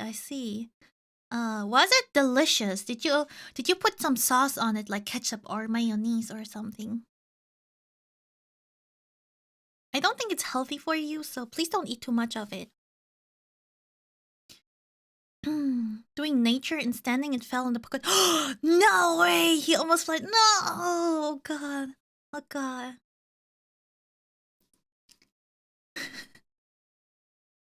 Wait, why do you bring your phone and your tablet? What do you do with both of them? Do you play like games simultaneously on both things, or you play games on your tablet and message friends or something back on your phone? Can we go back to Edwards? No. We still haven't finished this video. I'm gonna finish this one first. I'm afraid. Rubik's, look. Go to sleep. Go to sleep. I'm gonna put more hacking cursed videos here on until you go to sleep. This is your motivation to go to sleep. What about the bird and panda? We haven't found a video yet, but maybe there's one. Or maybe we can make our own one. It's phone or tablet? Wait, no, Celestial said both. Wait, was it Celestial? Who said it? I think it was Celestial.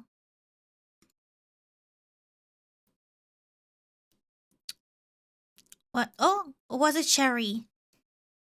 Okay, no, it was Sherry. I'm sorry. It was Sherry. Getting up off the toilet can help you in more ways than one. Generally, the more you move, the more you poop. Exercising can jostle around your innards, helping shake up food, gas, and waste to move through your system. That means less time for your lower intestine to absorb water from your stool, and wet, soft poops are easier to pass. So going for a quick jog could be helpful if you're constipated. Not so much if you have diarrhea. What you eat? Really? Yep, we're talking fiber. Fiber is helpful no matter which end of the stool scale you're on, but not all fiber is created equal. There are actually two main types, soluble and insoluble. I'm having some fiber now. I'm having some muesli here. It comes from things like fruit flesh, root vegetables, and cooked grains. This stuff takes its time sliding through your digestive tract, which helps regulate movements. You want to start introducing this type of fiber to your diet if you're hovering around a type 6 or 7. Insoluble fiber, on the other hand, mostly keeps its shape when wet. This fiber from fruit skins, leafy greens, and the outer layer of most whole grains adds to the bulk of the stool. It puts pressure on your colon walls and stimulates movement. So this is what you're looking for to fix a type 1 or 2. But you don't want to load up on either fiber all at once. First, you want to suss out if fiber is really your issue at all. If you normally eat plenty of insoluble fiber, but you're still constipated, I bring both because it's easier to multitask. You can only view one thing at a time on the mobile device screen. When in doubt, so the phone, since it's a small and less they power, might recommend probiotics, which it's used can for help chatting and looking at reduce social bloating media. and The gas, tablet as is well as constipation. for watching streams so I When don't you miss first start anything. taking them, you might end How long up do you in stay type on the 6 or toilet? 7 territory for Just a few curious. days. But that should go away. And if adding stuff to your diet doesn't help, maybe try taking stuff away. Dairy, That's why caffeine, sloths don't eat meats, poop much, spicy right? foods, Once a week. alcohol, grease, certain fruits, and artificial sweeteners have all been known to cause diarrhea. Cutting all or some of that stuff could help relieve those bowel control issues. Keeping a food diary I to am find water, I connections don't between snacks and symptoms is also recommended. And that way, you don't have to give up on all the good stuff at once. If you're not the Well, world's only apparently perfect you're pooper, what is it, 5 or taking the 6 perfect then, poop Ray? isn't always easy, but it should never be as hard as a type 1. With these tips and tricks in your back pocket, you are well on your way to the throne. Now go eat, drink, and jog your way to the best poop of your life. You earned it, champ. Go and get your crown, king, Everybody queen. deserves a perfect poo, but always make sure to check with your There's doctor your before you throne. make significant Go and, changes to your and get a good poop on your throne. This gives a new meaning to king, guys. You are king.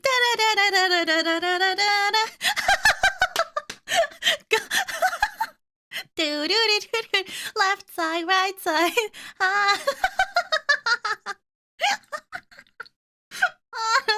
I'm sorry. Yeah, your throne. Everybody here has their own throne. You know, you all are kings and queens.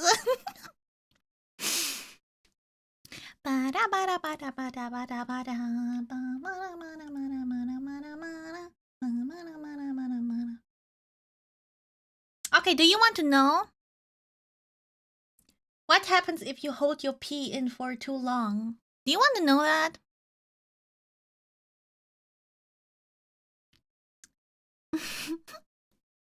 What happens if you hydrate too much and no nightmare?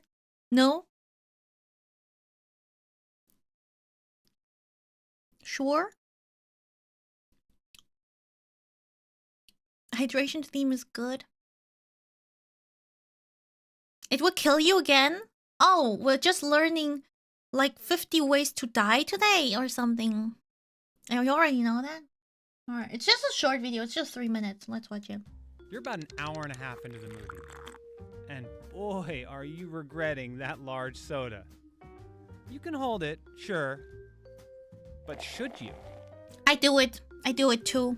When I stream. Yep. Is pretty important. Fuyumi version of Kidneys filter 50 excess Shades of water Grey. and waste out of your blood, and that Yeah. urine needs somewhere to go.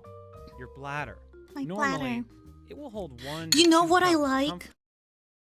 When I know a friend really urgently has to pee. I did that with Yuria too. I don't know if Yuria's still listening.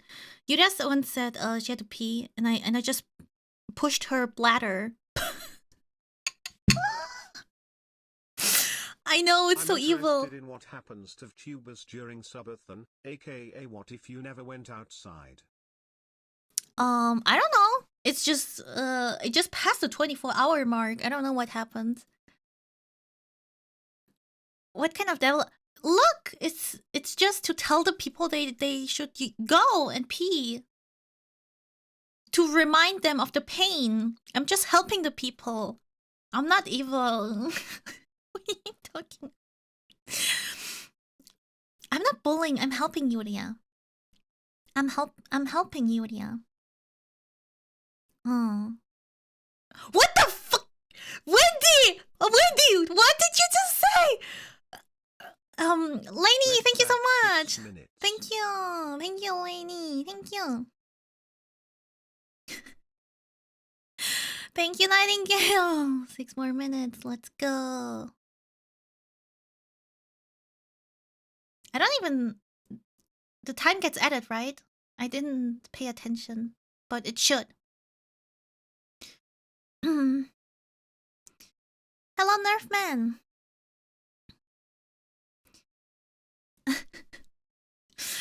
Look, Yuria's fine. Yuria's fine. You can ask her. But if you make a habit out of holding your pee for long periods of time, you can actually stretch your bladder to easily hold even more.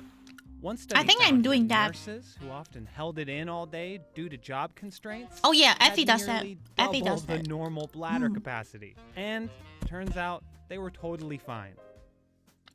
But that doesn't mean that you should hold it in if you can help it. Because your bladder might not be the only thing to stretch.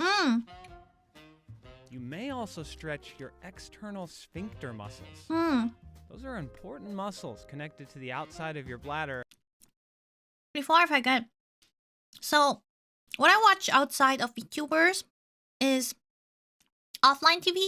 I don't know if you're familiar with them. It's like a streamer group. Maybe you know This Guy's Toast, Michael Reeves, Lily Pichu, and so on, Pokimane. And I watched a video once of Michael Reeves. He talked about his bladder. Oh, Michael videos. Let's do that. Let's do that. And he explained that he cannot hold peeing anymore because he did that during, I think it was Minecraft stream 2 or something. He was working on something and then he held his pee on for too long and then it just popped. It literally just popped. Yeah, and ever since then he cannot hold it anymore. It's really, really bad. Yeah. Don't hold your pee for too long. Hello, Renee, and hello, Laurie. Hello. I guess good morning for Renee. I hope you slept well. Hope you're well. Did you sleep good? Had a good sleep? We're talking about pee right now. That are the gatekeepers of your golden liquid. Clench them and you hold in the gold. Relax them and you release the flood. Let it out. But if you overstretch them, you can actually lose control. This is rare, and it usually takes decades of holding it in too long to reach that point. But Michael Once you do, it reached can that lead to easily. some awkward and even dangerous situations.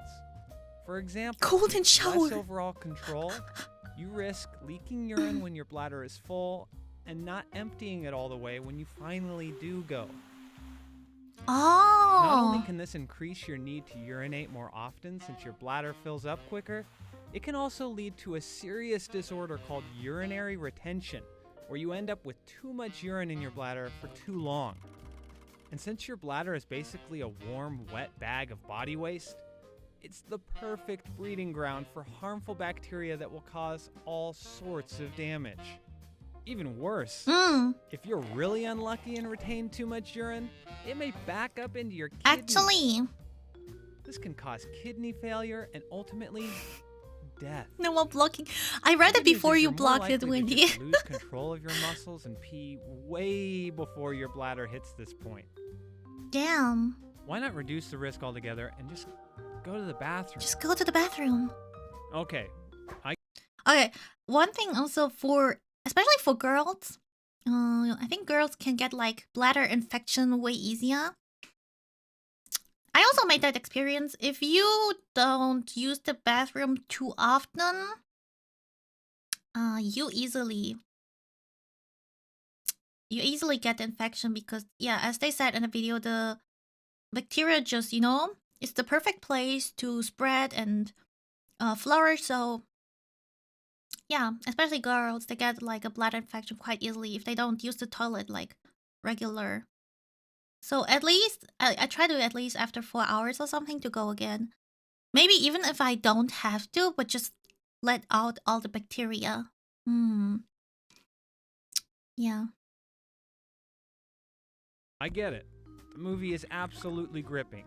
Luckily, you'll be fine if you only hold it in for a short time every once in a while. Well, I So go ahead. stream. Hang in there. Just don't make a habit of it. This Any is other important weird for science streamers. questions you have? Ask us in the comments. Wait, I woke up at when. Ew! Birds would never do that, guys. Birds would never do that. No.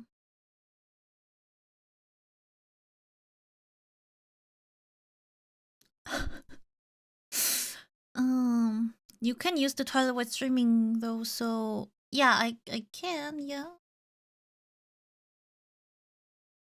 Let's play Quiplash. Oh my god. But we did that in high school. What? Wendy! What the heck? To people who were actually in the toilet, what's bladder infection like? Pain. You feel like you have to pee the whole time, and every time you pee, it hurts just to let everything out. It hurts a lot when you let go. But you at the same time you have the feeling you have to go the whole time. It's not fun. It's not fun.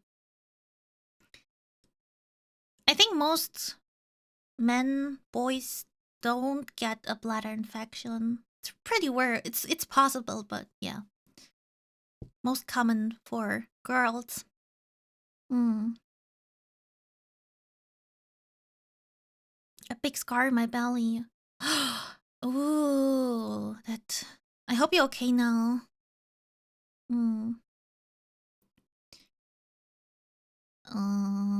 And yeah, we all learned don't hold your pee for too long. Visiting teams, learn always the hard way not to use the mobile phone. Holy heck, you were such a bully in high school, man. Do you get painkillers? No. When I get a bladder infection, I drink a lot. I drink like...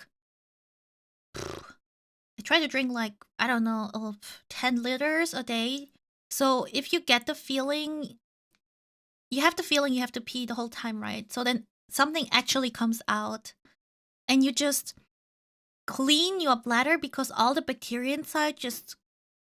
You wash it out, And then there are some pills which help with the infection in general. But I don't take painkillers. I'm not a fan of painkillers in general. I try to evade them under all costs. Yeah, I don't like painkillers. I just hydrate a lot. Yeah. You never stop. I don't stop drinking the whole time. I have a big bottle next to me. And usually after like 1 day, I already feel better. You just have to force yourself to drink a lot. That helps me. It's different for everybody.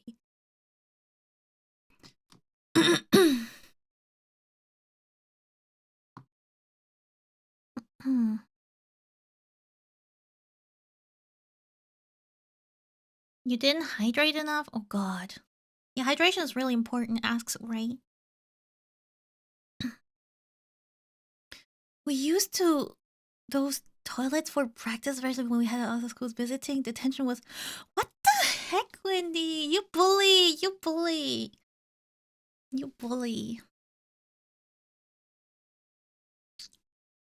What helps me to pee is coffee. I probably have to go in a bit.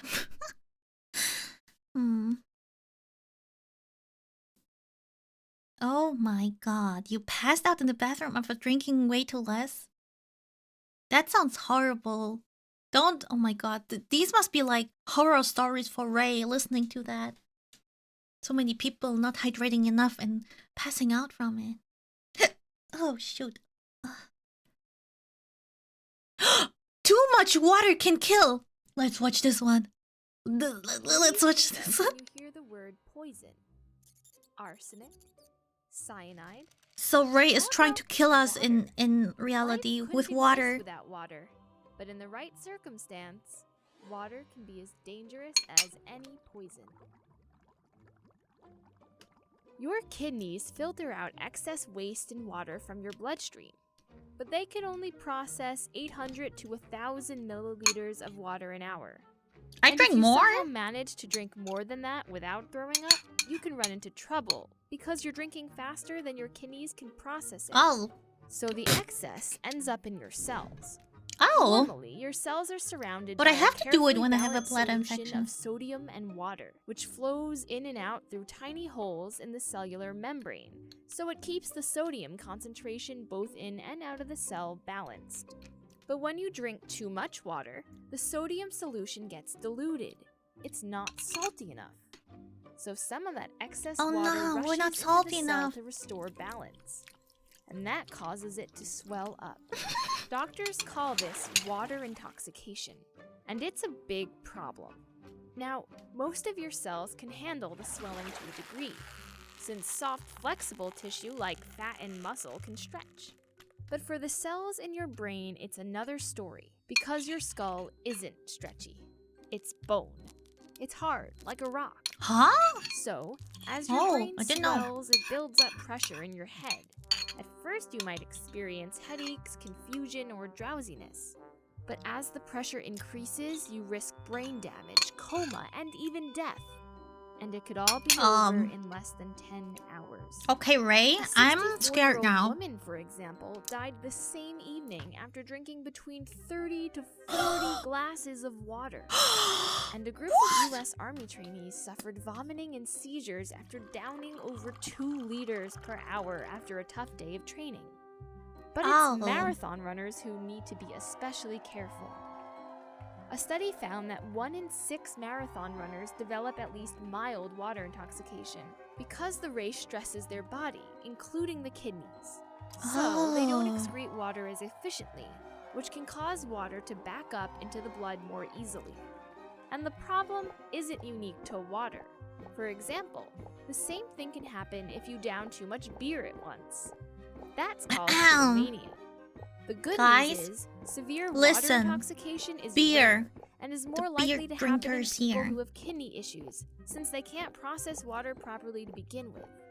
Plus, there's an easy way to stay safe.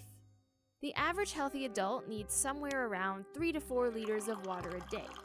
And since this can come from food and other drinks too, drink when you're thirsty and then stop. You listened, Ray. You listen. Ray is really quiet now for some reason.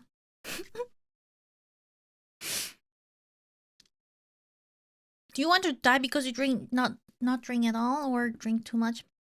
I don't want to die from any of that. I just want to hydrate normally.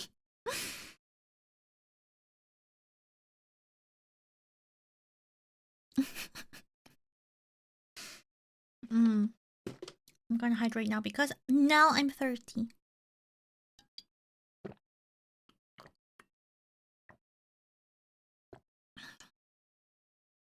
Cannibalism? Why are you interested in cannibalism?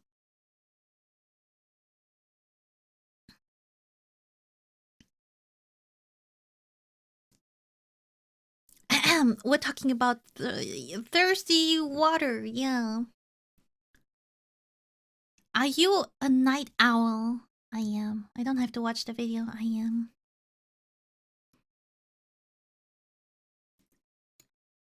Did you know that cannibalism used to be a popular medical remedy? That's right.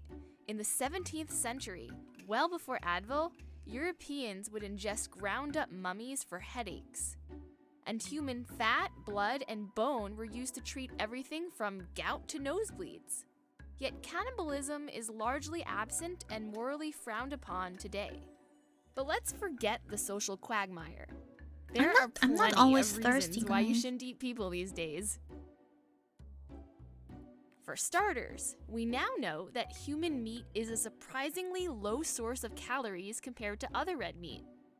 According to one study, human muscle contains about 1,300 calories per kilogram. That's less than beef, and nothing compared to bear and boar meat. Now, you might think this would actually make human burgers a great low-cal alternative. Yeah. Until you remember you're probably trying to eat humans because you're starving to death. So, low-cal is the opposite of what you want. Plus, it's not worth taking the risk, if you can help it.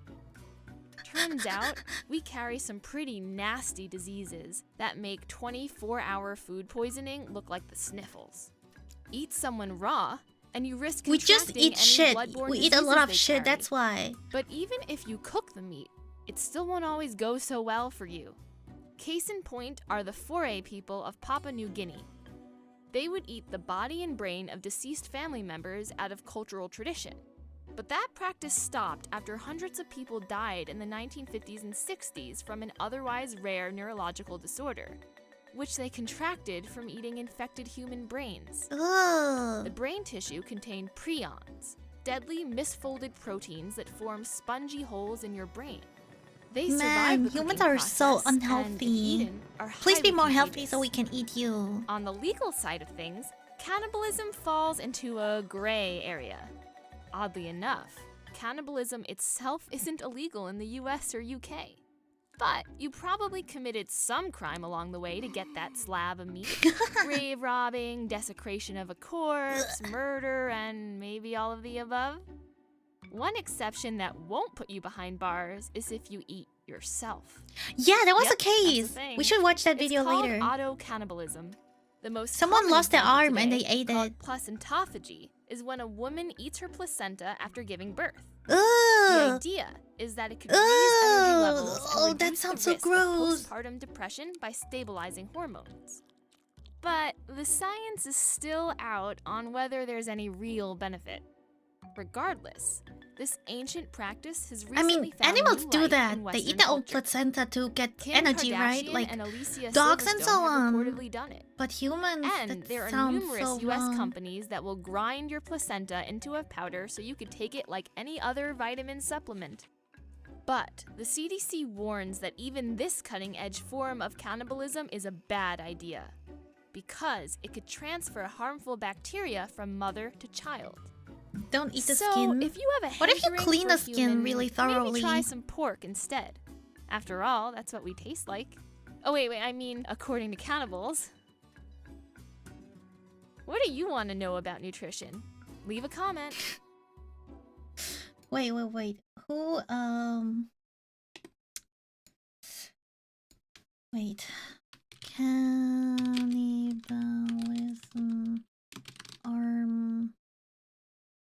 Eat. I don't know.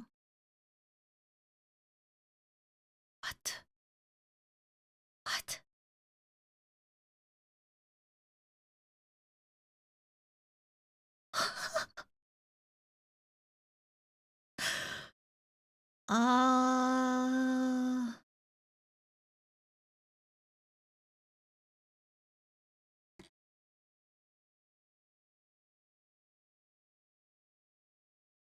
Do we want to watch that? I think we will not watch it. No, this is okay. Let's go back to animals. Yeah, let's go watch animal videos. Tier Zoo, let's go. This is a little bit. Nah. Wait, what did we want to watch? Besides that, 999 Hololive animations.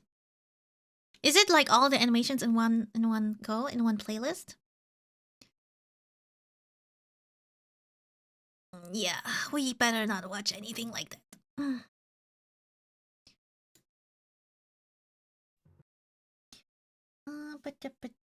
Cat tier list, shark tier list.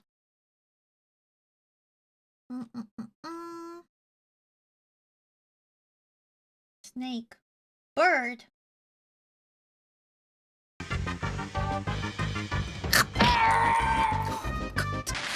God, it's so loud. It's so loud. Why is it so loud? Birds are one of the most popular playable classes in the game, with a huge number of successful builds and tons of cool strategies. However, some of these strategies have clearly been more successful than others. So today we'll be going over the bird tier list to see which bird ranks highest. But before we get into looking at I mean, specific there's bird also builds, cannibalism let's in do an games. overview It's, of the I don't basic think like attributes it's and totally special illegal to abilities the show bird faction has on access Twitch, to, but we don't as have to well as go a that quick way. rundown of a history of the bird faction. Yeah, birds are slap one of the newer them! factions Slap in them the with the game, wings! joining the game's roster during the latter part of the Mesozoic expansion. They began as an offshoot of the dinosaur faction that was specifically adapted to arboreal gameplay, but when the devs dropped the Cenozoic Yeah, we're not gonna watch it balance anyway. patch, these Let's small enjoy the birds avians were here. the only dinosaurs not to be hit by the banhammer. Fast forward to today's meta, and birds are one of the most successful factions in the game, owing Look! the success to a handful Freya of powerful is unique afraid abilities, in of addition to the birds. obvious Just flying spreading my attributes. wings. First of which is their beak. Now, beaks were not an entirely new ability for the reptile player base, but birds went far deeper into the beak skill tree than most dinosaurs ever had. Welcome Many back, bird players Isaac. opted for extremely specialized beaks to give them an edge Oh my in specific god! scenarios. Oh my god, look at that However, huge even beak. the basic beak offers plenty of advantages.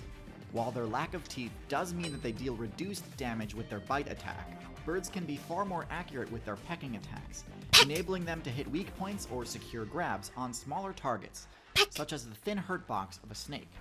Beaks also offer moderate protection, potentially reducing headshot damage and nullifying imprecise Headshot damage! counterattacks. Beaks also offer some of the best stab type damage in the game, which when used accurately can deal massive damage on crit. Beaks are also Nice! excellent tools for dealing with parasites. In fact, they're so good that oftentimes other less dexterous players will party up with bird support players in order to have a better matchup against parasites. Whoa! Feathers are also a unique and powerful trait exclusive to birds that provides excellent cold protection without causing the user to become too That's so over-encumbered cute! to He just fly. plays in the snow. Feathers also offer pretty substantial defense against crush type attacks. I love it that they use like the especially important smash to birds things because of their hollow in the bones video. Hollow bones are another ability meant to synergize with the flying playstyle. Now, a common misconception is that bird bones are American hollow in Dad order to speedrun? reduce No, equipment never. load, but actually they're hollow in order to let bird players fill them with air, which grants them a massive boost to their maximum stamina. Without this, it'd be extremely tough for a bird to fly for any significant period of time. There The we trade-off, go! of course, They is that the included the broken bone not only deals kingfisher! serious Have you damage, seen but also that? potentially reduces We the go player's into the maximum water to stamina by a hunt. huge margin. And So a then bird player will pop need up all again. the blunt damage defense it can get. And speaking of blunt damage, the bird's lower bone density Wah. means the bird's own blunt Wah. strikes, like wing attacks, also deal reduced damage. The top tier bird builds are the ones that can best capitalize on the strengths of their class while mitigating potential weaknesses. That about covers the basics, so let's get into the tier list. At the bottom of the tier list, we have Oh two flightless damn! bird A builds, kakapoo. both with essentially the same glaring weakness. These are the kiwi and kakapo. Bit me before. Kiwis It are was. hilariously part of the same faction It wasn't a as Japanese ostriches, cafe, bird emus, cafe. and That cassowaries. hacking For some hurt. Oh reason, my they god, opted to my give up arm the was flight so ability, blue but from didn't it. use the extra available skill points to spec into gigantism like the rest of their squad did. The result is a build that can literally only exist on island servers where there is no active mammal player base, aka New Zealand. The kakapo is a flightless version of the parrot, and although parrots are undoubtedly excellent Yeah, bird this builds, bird the flightless hacking bit me weakness is too before. glaring to That ignore. hurt so Due to invasive much. species like rats and cats establishing a presence on island servers, both of these flightless bird builds are seeing major declines in their player base, and I would Mom, not be come pick me up, surprised I'm if they scared. all ended up switching mains. Flight is just too strong an ability to pass up, which brings me to the next builds on my tier list. So I see what these builds were going for. Being giant could potentially make up for the lack of flight, but in practice this didn't quite pan out. While these are technically the strongest birds in terms of base power and defensive stats, for their weight class they are woefully underpowered. They're one of the few megafauna builds that can be taken down by cheetahs, when they should be able to completely annihilate cheetahs with their powerful claws. Their huge weak point presents a lot of opportunity for counterattack too, so if they ever get too bold, they're setting themselves up for a tough loss. Lastly, the fact that they are forced to nest on the ground So much damage. forces them into an even more vulnerable position than most birds, as ratite eggs are extremely valuable as loot. Objective defense is not an easy task even for high-tier builds, so for ostriches, pretty emus, it and is. cassowaries, this is a huge hurdle. Next on the tier list we have the hummingbird. This build spec'd purely into mobility and just about nothing else, and as a result is the only bird build with full 360-degree movement, similar to a dragonfly. This, combined with its so extremely pretty. small size, enables the Like a hummingbird to very fairy. quickly change direction mid-flight, allowing it to easily dodge attacks and fly around obstacles. More importantly, it allows the hummingbird to access nectar, which is an extremely valuable source of energy that's normally inaccessible to birds, since birds are usually too heavy to land on flowers and not agile enough to access nectar mid-flight. This all sounds great, but the hummingbird also has two very serious weaknesses. The first is pretty obvious. They have no combat prowess at all, and any attack they fail to dodge will send them right back to the character select screen. But in addition to that, the insane energy cost of their flight ability, combined with their total lack of fat storage, means hummingbirds will run out of stamina very quickly if they can't constantly find food. To me, this is a high-risk, high-reward strategy where the risk far outweighs the reward, so I have to place them in F tier. Oh. At the bottom of D tier, we have the pigeon. Guys, The that's pigeon build you. doesn't really have any critical flaws, but they're held back by mediocre stats. In particular, the pigeon is sorely lacking in any combat-focused stat, like power or defense. They do best in cities where their excellent navigation ability grants them an extra bit of safety, by nesting among high-rises in loot-rich locations. But even in cities, pigeon players tend to be the main source of XP for higher-tier predators. Plus, if you're just looking to play a bird build that's good at looting cities, there are better options available anyway. The peacock build is another generally understated build, with high HP but little else to rely on. It does, however, have one of the highest intimidation proficiency bonuses in the game, gaining a massive buff to all intimidation checks when its eye spot feather ability is activated. So pretty. As impressive as this ability is, the peacock's actual attacks do very little damage, so any player able to resist being frightened will have a pretty easy win. The peacock's diamatic display also blocks vision behind itself, making a stealth approach by a third-party attacker extremely easy. And while they can escape by flying, the feathers of a peacock are so heavy that getting airborne takes a bit longer than most birds, which can be the difference between dodging or dying when under attack. The flamingo is a bit of an AFK class. Very minimal skill is actually required to pilot this build. They opted to spec into the filter feeding ability. But pigeons meaning are all so they really need cute, to do to gain experience Wendy. and progress their character is pick a random spot in the lake bed and start digging around with their beak, scoring free wins against things like snails and shrimp. However, when faced with a challenge from any player anywhere near its size, this build totally falls apart. Oh! They rely on water Ow! to impede the approach of predators in order to give them time to escape when attacked. However, this doesn't always work. Flamingos Their are pathetic cute. defensive stats mean they go down in 1 or 2 hits, and their slow flight startup means that oftentimes players will Ouch. have time to rush them down even when they're in the Ouch. water. Ouch. This is an easy build to rack up a bunch of experience with, Ouch. but Ouch. also ouch. a very easy ouchie, build to ouchie, defeat if ouchie, you know their ouchie, ouchie, weaknesses. ouchie, ouchie, ouchie, ouchie. Chicken! Ah, the humble chicken, often compared to the T-Rex to exemplify how far the dinosaur faction has fallen. While I disagree with the implication, I don't disagree that chickens are indeed a low-tier build. While they aren't anywhere near as totally helpless as the kiwi or kakapo, they're still a barely average statted bird that lacks the ability to fly for any extended distance. They can certainly hold their own against most similarly sized opponents. Hit it! But with poor escape options and no unique abilities, this build faces an uphill battle against most opponents.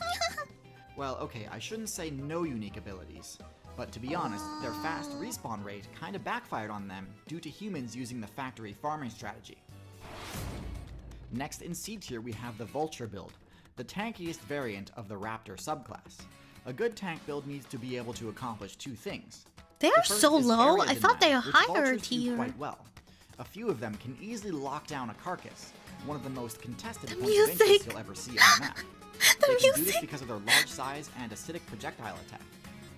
The other thing a tank must be good at is shrugging off hits, and this is where vultures fall short.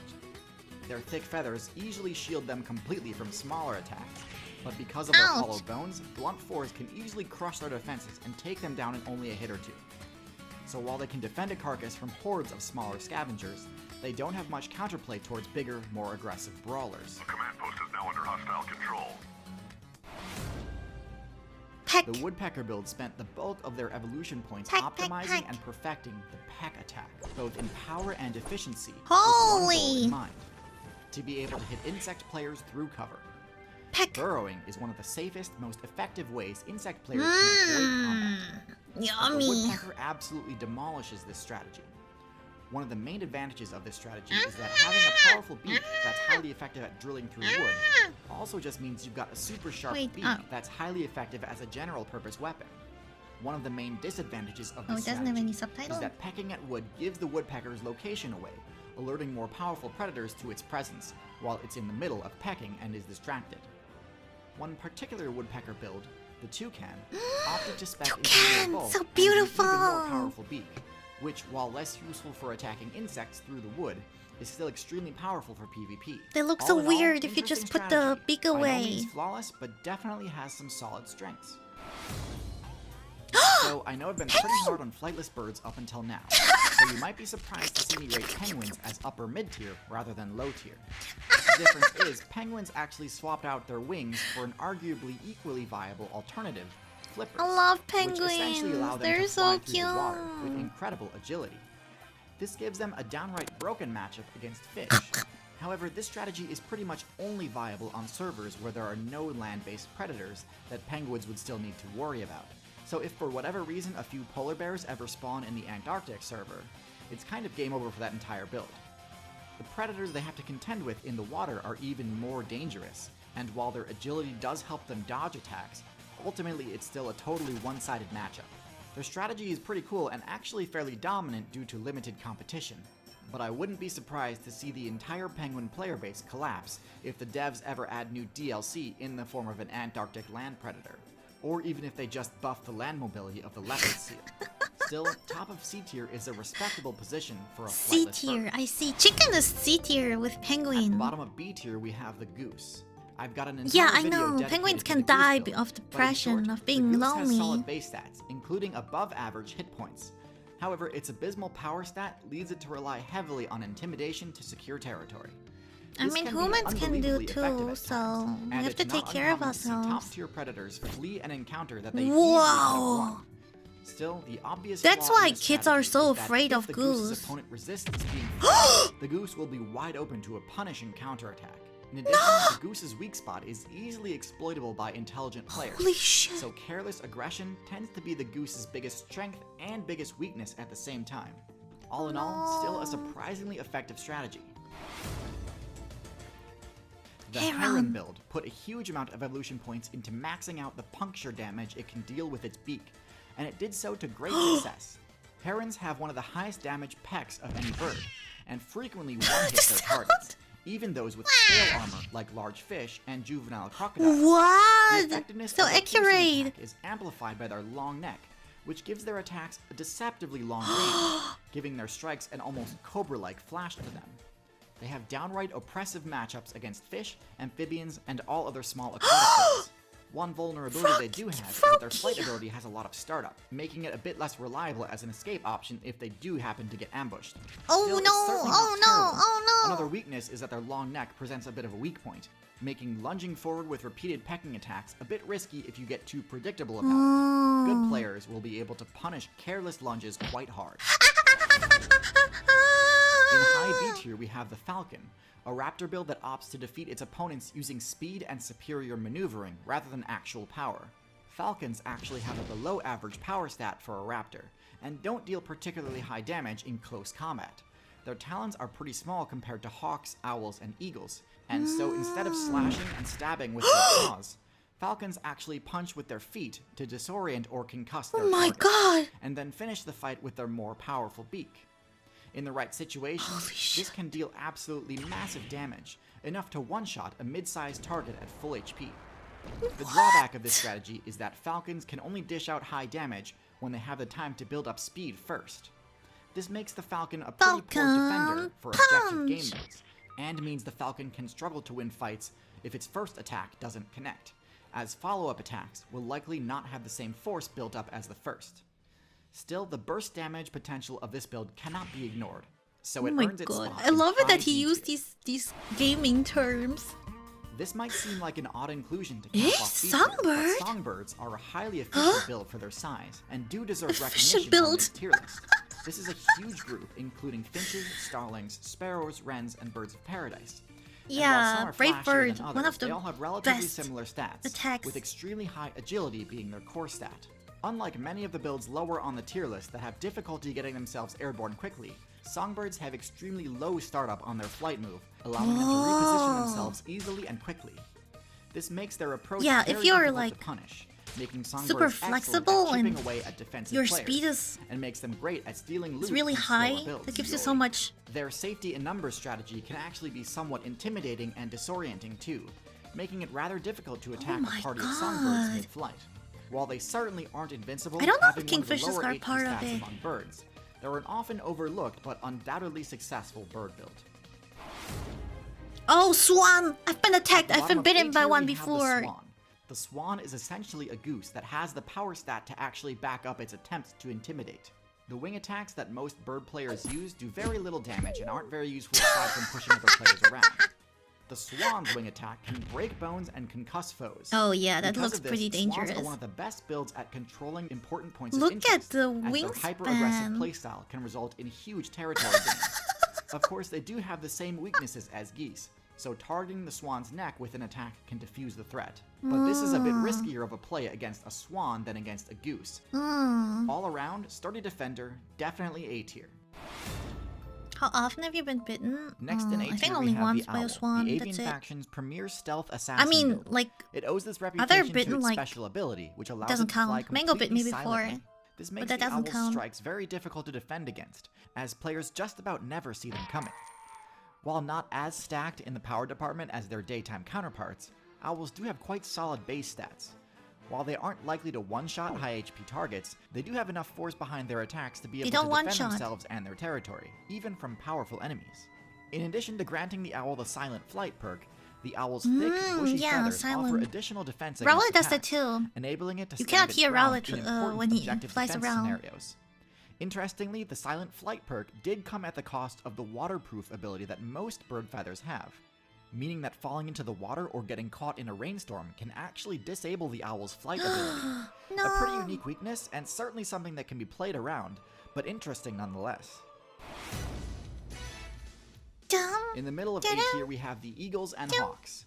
Hawks and eagles follow the same basic strategy, both having tailored their builds to focus on dealing maximum damage with their talons. Hawks are the smaller variants of this group, and because of this they are far more agile. While not as powerful as Agile eagles, is so their agility powerful. enables them to weave through cover better than most birds of prey. That's why I like This Joker makes them and well-suited for Smash. rushing down players both in open terrain and in dense, difficult to navigate terrain like forests. Eagles, in contrast, are much more powerful, but their larger size and wider wingspan prevents them from entering dense forests. Still, in open prairies and mountains, eagles can be incredibly effective, dealing absolutely brutal damage with their enormous dagger-like talons, enough to take down players in higher weight classes without even requiring team strategies.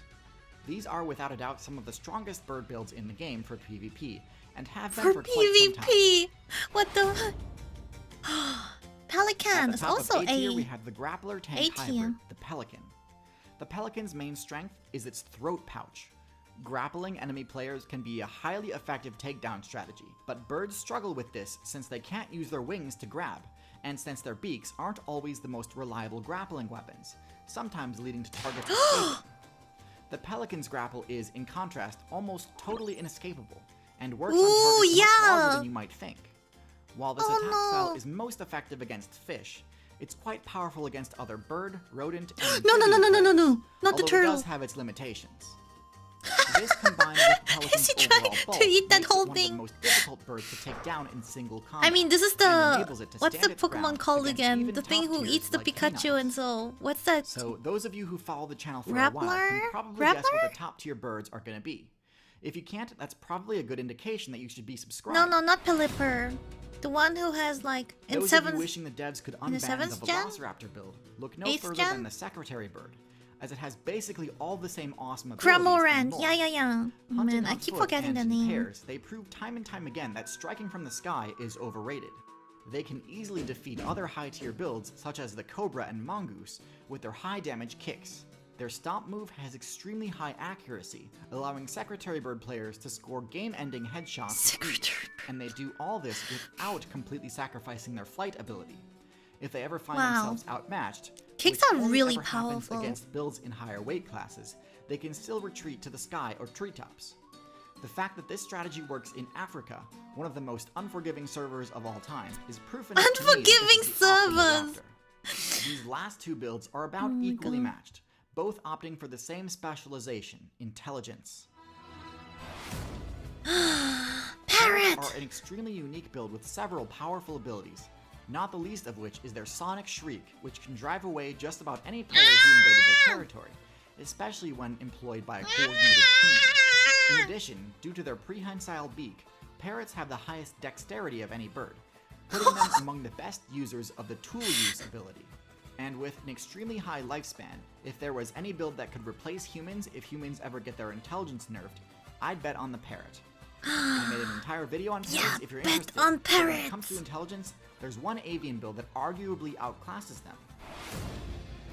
Corvid. Corvids, such as magpies, crows, and ravens. Oh, yeah, they are really but with a far more intelligent. expansive social aspect to it. They While learn plenty so of much bird from builds use humans. cooperative team strats, the best corvids operate using a network effect, where knowledge is shared with a huge amount I'm of sad no players Kingfisher. over vast distances. This knowledge can include useful points of interest, or even blacklists of dangerous areas or players to avoid. But even individually, corvids have a lot going for them. With significantly higher stealth than parrots, corvids are much better at staying out of conflict. Their pointy beaks, while not as useful for tool use, are They a much bully better so combat many tool for dealing animals. quick damage. It's also more useful for pressuring and poking opponents, or for provoking larger players into battle, as they can reap the benefits of the aftermath. Corvids are one of the best builds in making use of human-made items, and quickly figure out ways of abusing the system to score quick loot. All in all, corvids are basically Oh what you yeah, get they if you are gave really monkeys smart. wings. Easily a top-tier build. So there you have it, the complete bird tier list. Or rather, as complete as I thought possible for YouTube. If I didn't do a segment on your favorite bird, please let me know in the comments. Despite being the longest video I've ever made, there were still a few birds that I cut from the video for time's sake, or because I felt I couldn't discuss the bird properly without getting into territory that was potentially too violent for YouTube. If you're interested in watching the full Please post a comment. What did the people say? Anything can be eaten when you try hard enough. Pelican sitting in the ATF attempting to swallow half of the animal kingdom. Most anime thing? No, this is game like Smash, not anime. Oh my god. Yeah, but parrots are really S tier.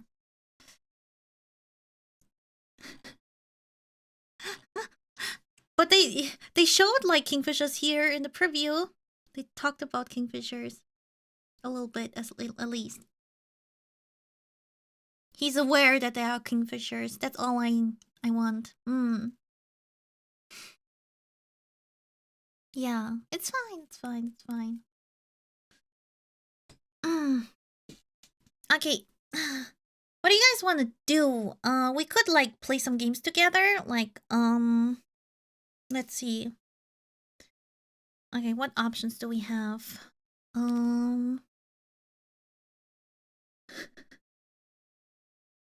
Wait, why do you need emails? Oh, Michael videos, right. Okay. Wait, do I just put in Michael Reeves?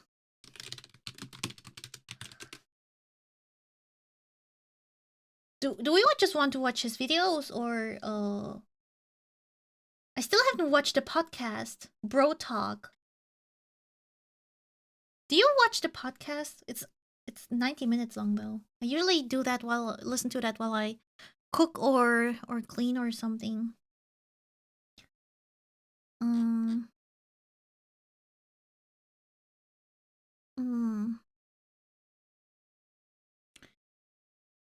Okay. If we play games, Jackbox is an option. Mario Kart. I guess Smash, but I haven't really touched that in a long time. What else? What else? We could play Crab Game. I never played Crab Game with you guys. Don't forget Genshin Daily. I think Balkon's helping me out there, so I can focus on the stream. Mario Kart. Look, guys, I got better in Mario Kart. Okay, I showed you. I proved you in the last tournament. We never played. Yeah, League of no League of Legends. I still have to practice League of Legends. Or we could play. I could play Pokemon Arceus, and we could try to get a shiny Rowlet there. Get an Rowlet outbreak, but that would take a while. What else could we do? I could do like challenges in Inscription. You could decide which challenges I have to do, or we make a spinning wheel for it, or whatever. What else? Let's Shiny Hunt. You wanna do Shiny Hunt? But can you beat Smurf? No. I can answer that already. No. Smurf is just no. Wanna see Pokemon? I'm for Jackbox or Mario Kart. I mean, we have time. We have 11 hours, so we can do pretty much everything. Okay. Let's. For now, yeah. I don't think it will extend too much, to be honest. Okay, so we have three choices. Can do a quick poll.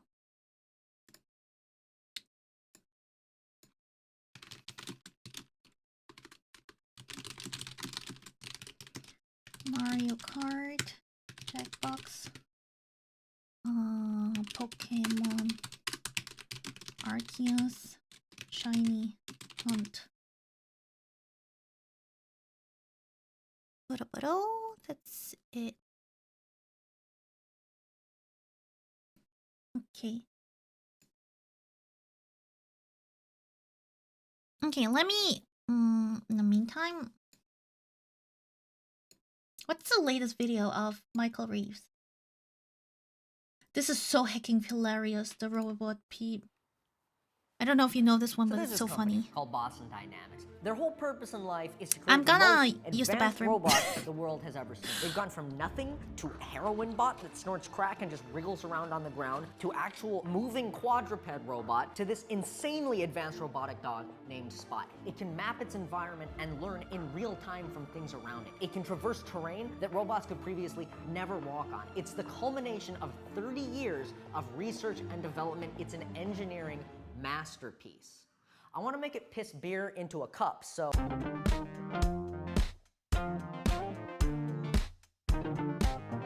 It was 2 years ago when I watched the reveal trailer for Spot on the Boston Dynamics YouTube channel, and I lost my goddamn mind. And it was the coolest thing I'd ever seen. It was a robot that could move like a dog. I had to see it in person, so what did I do? I messaged them, I emailed them, I even tweeted at them. I would do anything for a Boston Dynamics robot dog to just be here. And what did they say? We're only giving it out to construction companies. And of course I was bummed about that. What am I gonna do? So I just accepted it, moved on, and then 2 weeks later, what do I see but Adam Savage gallivanting around with a robot dog? Does he look like a construction company? No, those bastards lied to me. And so I waited, and I waited, and I waited until Spot became publicly available. And then with the help of offline TV and the sponsor I lied to about where their entire budget was going, there's a Boston Dynamics robot dog right here. And it's the coolest fucking thing I've ever seen in my entire life. Look at it, it's so sick. You can control all of its movement with this little baby shitter Nintendo Switch controller, but also they let you write code for it, and the API documentation is only kind of ass. At that point, you don't even need the fucking GameCube controller because you can run it entirely off of software written on a computer. The level of advancement is just staggering. It feels like I'm holding a piece of the future in my hands every time I execute code on it. And above everything, it's just so fucking cool. It's so sick. How did they make it so sick? But you still lied to me. You lied to me, Boston Dynamics, and so you're gonna have to watch as I turn your state-of-the-art robot dog into a machine that pisses beer into a cup for me to drink. Why specifically that? Because it sounded funny. I don't fucking know. Let's say I wanna get shit-faced, you know, to cope. But eventually, my beer's gonna be gone, but my sadness isn't. So what am I gonna do? Fill it myself like some fucking Neanderthal? No, here's what I want. He's I so wanna funny. place my empty cup on the ground. Then I want Boston Dynamics Jackbox, Pissbot over okay. there to use its cameras and survey the room for any red solo Looks cups on like the we're ground. gonna To do detect some one, I want it to Jackbox. move over to it, position itself above No, it, and heck kiss you! me I'm a not nice full muted. glass of Stop beer so it that every I don't have time. to. Man.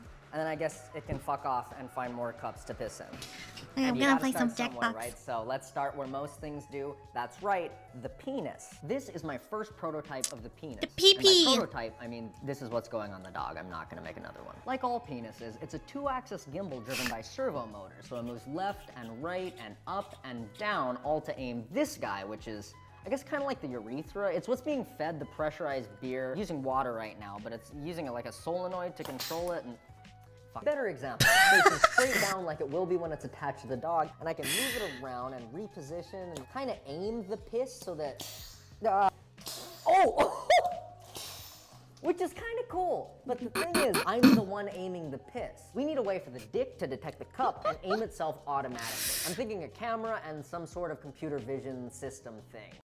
That was No, a shit whenever idea, you Past whenever Michael, you and I hate you say forever. muted, Turns the out first when thing you I run do computer is vision check stuff if on a I'm Raspberry muted Pi, you get like before 2 I say frames a second, anything. because it just can't process the images fast His enough. vocabulary, Or I'm yeah, stupid and set it up that's wrong. Michael Probably Reeves. the second one, honestly. But either way, it's not fast enough to track the cup. But ooga booga, caveman brain idea, we don't need the computer to understand that this is a cup. All we need is for it to see all the brightest pixels in the image because the inside of the cup is entirely white. So I wrote this code that generates a mask of the brightest pixels on the screen, and then it literally just averages their position. It's maybe the smallest IQ solution I could have come up with, but it works fucking amazing. But Michael, what happens when the floor is also white? Won't the camera get confused and not be able to track the cup? Well, first of all, fuck you, smartass. But also, yes, you're right. You can see that the camera's having a super hard time differentiating between the bright pixels on the floor and the ones in the cup. But there's a pretty easy workaround. First, you dynamically set the camera's brightness on startup, and 2, you just light the shot. And now all that's being detected is the cup. This is thanks to a quirky little physics thing that Veritasium would call the inverse square law, and I would call light get more dim when it more farther away. And since the cup is closest to the light source, it will always have the brightest pixels in the frame. Please don't Smart trust anything guy. I just said. I didn't go to school. I'm stupid.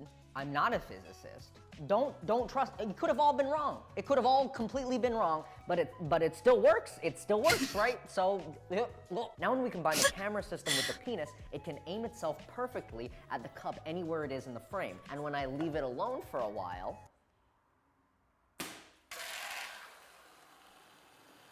it pees. perfect cup of beer every time. Oh my god, it fucking worked. I've never tested that before. I was like 95% sure it would fuck it up. Beer tastes like shit. It's time to attach it to the dog, but how do we do that? Maybe we can use movie magic. I forgot to record the attachment process. Let me go find someone to test this. Hey, buddy, pal, let's go. I got some cool thing to test. So you're famously alcoholic among us. Wait, no, I'm not. So this is really gonna suit you very well. And welcome into the garage. Why is our robo dog chained up? Let me set the scene. Ignore the sex swing robo dog. Sober now. Now you can get your fix. You don't have to fill the cup yourself. Uh-oh, empty cup, nothing in the cup. You don't want to pour it yourself. You don't want to pour the... You're an alcoholic, Yvonne. Take the cup, put the cup under the robot dog's crotch. Like right. That's the crotch part, right?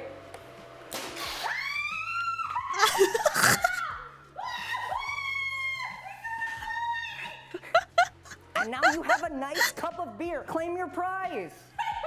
Why is this free? I haven't coded that part out yet. And that's yours to keep, even. Oh, wow. Can't help but notice you haven't drank the beer yet. You gotta drink the beer, buddy. You gotta.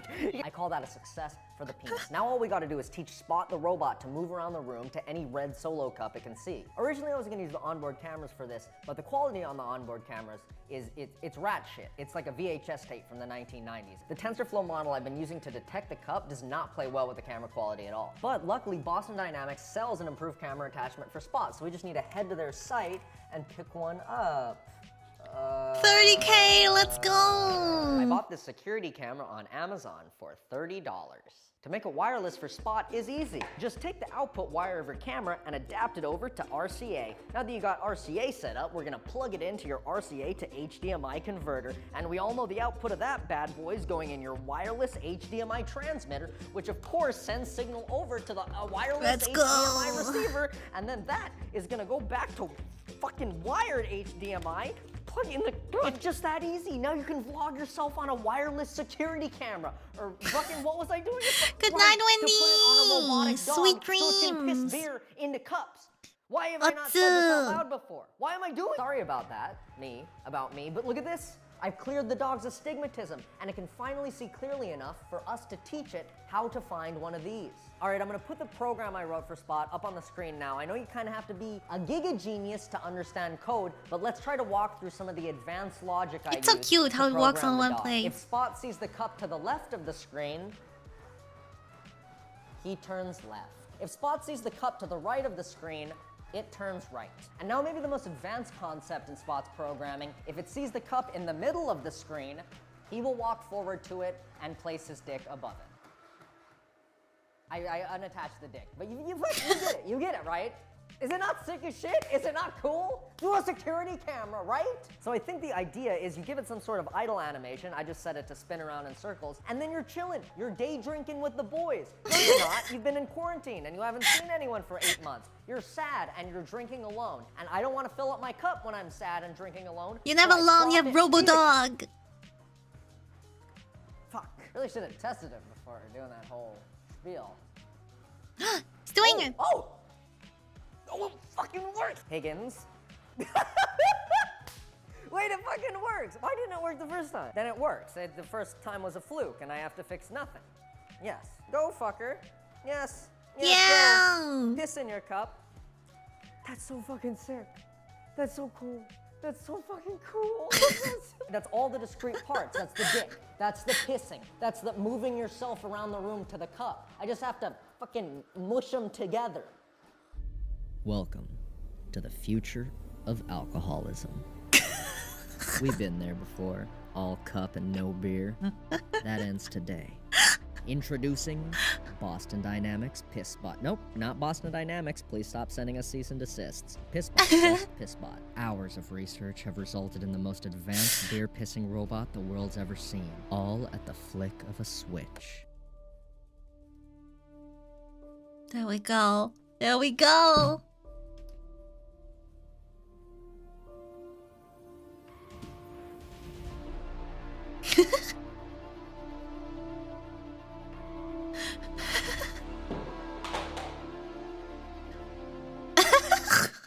Bum ba ba bum, robot dog. You can be wherever you want, right? That's the magic of it. You put it on the ground and you just back away. No way.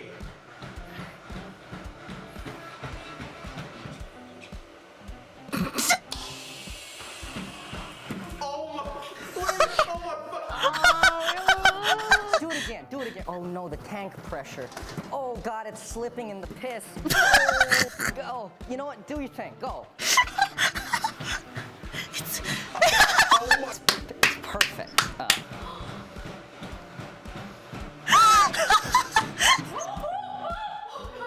No, wait. Wait. Where is it? Oh, Michael. Look! A steamy cup of tea. Then you barely even notice him. He's just like in the corner of your house. What is he doing now? And he just like waits until someone else needs their beer filled. Come on, you're really embarrassing me in front of the people right now, honestly. Oh no, you did it again. The beer's everywhere. Come on, you know you can. Okay. Yes! Yeah!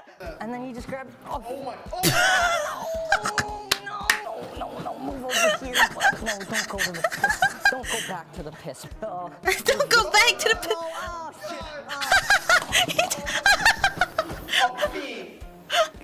It doesn't stop. PissBot is working flawlessly 35% of the time. It's working so well that I wanted to hop on a Zoom call and show this innovation to Boston Dynamics, but guess which company ghosted me once again? At this point, I just want to drive to their headquarters in person and give them a piece of my mind. Did you know Boston Dynamics is in Boston? I don't know why I thought it was a good idea to drive from Los Angeles to Boston. I definitely underestimated the amount of time. Oh, hey, it's the school I went to. Lily, look, it's my old college dorm. Good times, man. Good times at this college. Oh, man, it fucking sucked. I hated it here. Anyway, I completely underestimated what 45 hours of driving feels like. My legs are like 90% blood clots. I just couldn't think of a way to end the video, and I went, herder, Boston Drive, funny. I don't know, maybe I just needed to get out of the house and severely overcompensated. Haven't made a video in a while, and I 44 hours. Ideally without the 6-month break in between, but no guarantees. The new Minecraft update looks pretty sick, and so that I might be busy with that for a bit. And hey, after 8 days, a couple pop tires, and 2,988 miles, we made it to Boston. So I can finally do what I came here to do.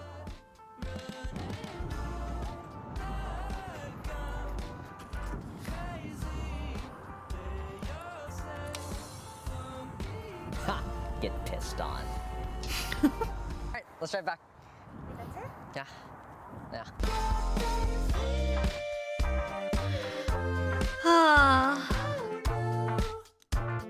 He seriously. Record this before I left for Boston. We're in the middle of.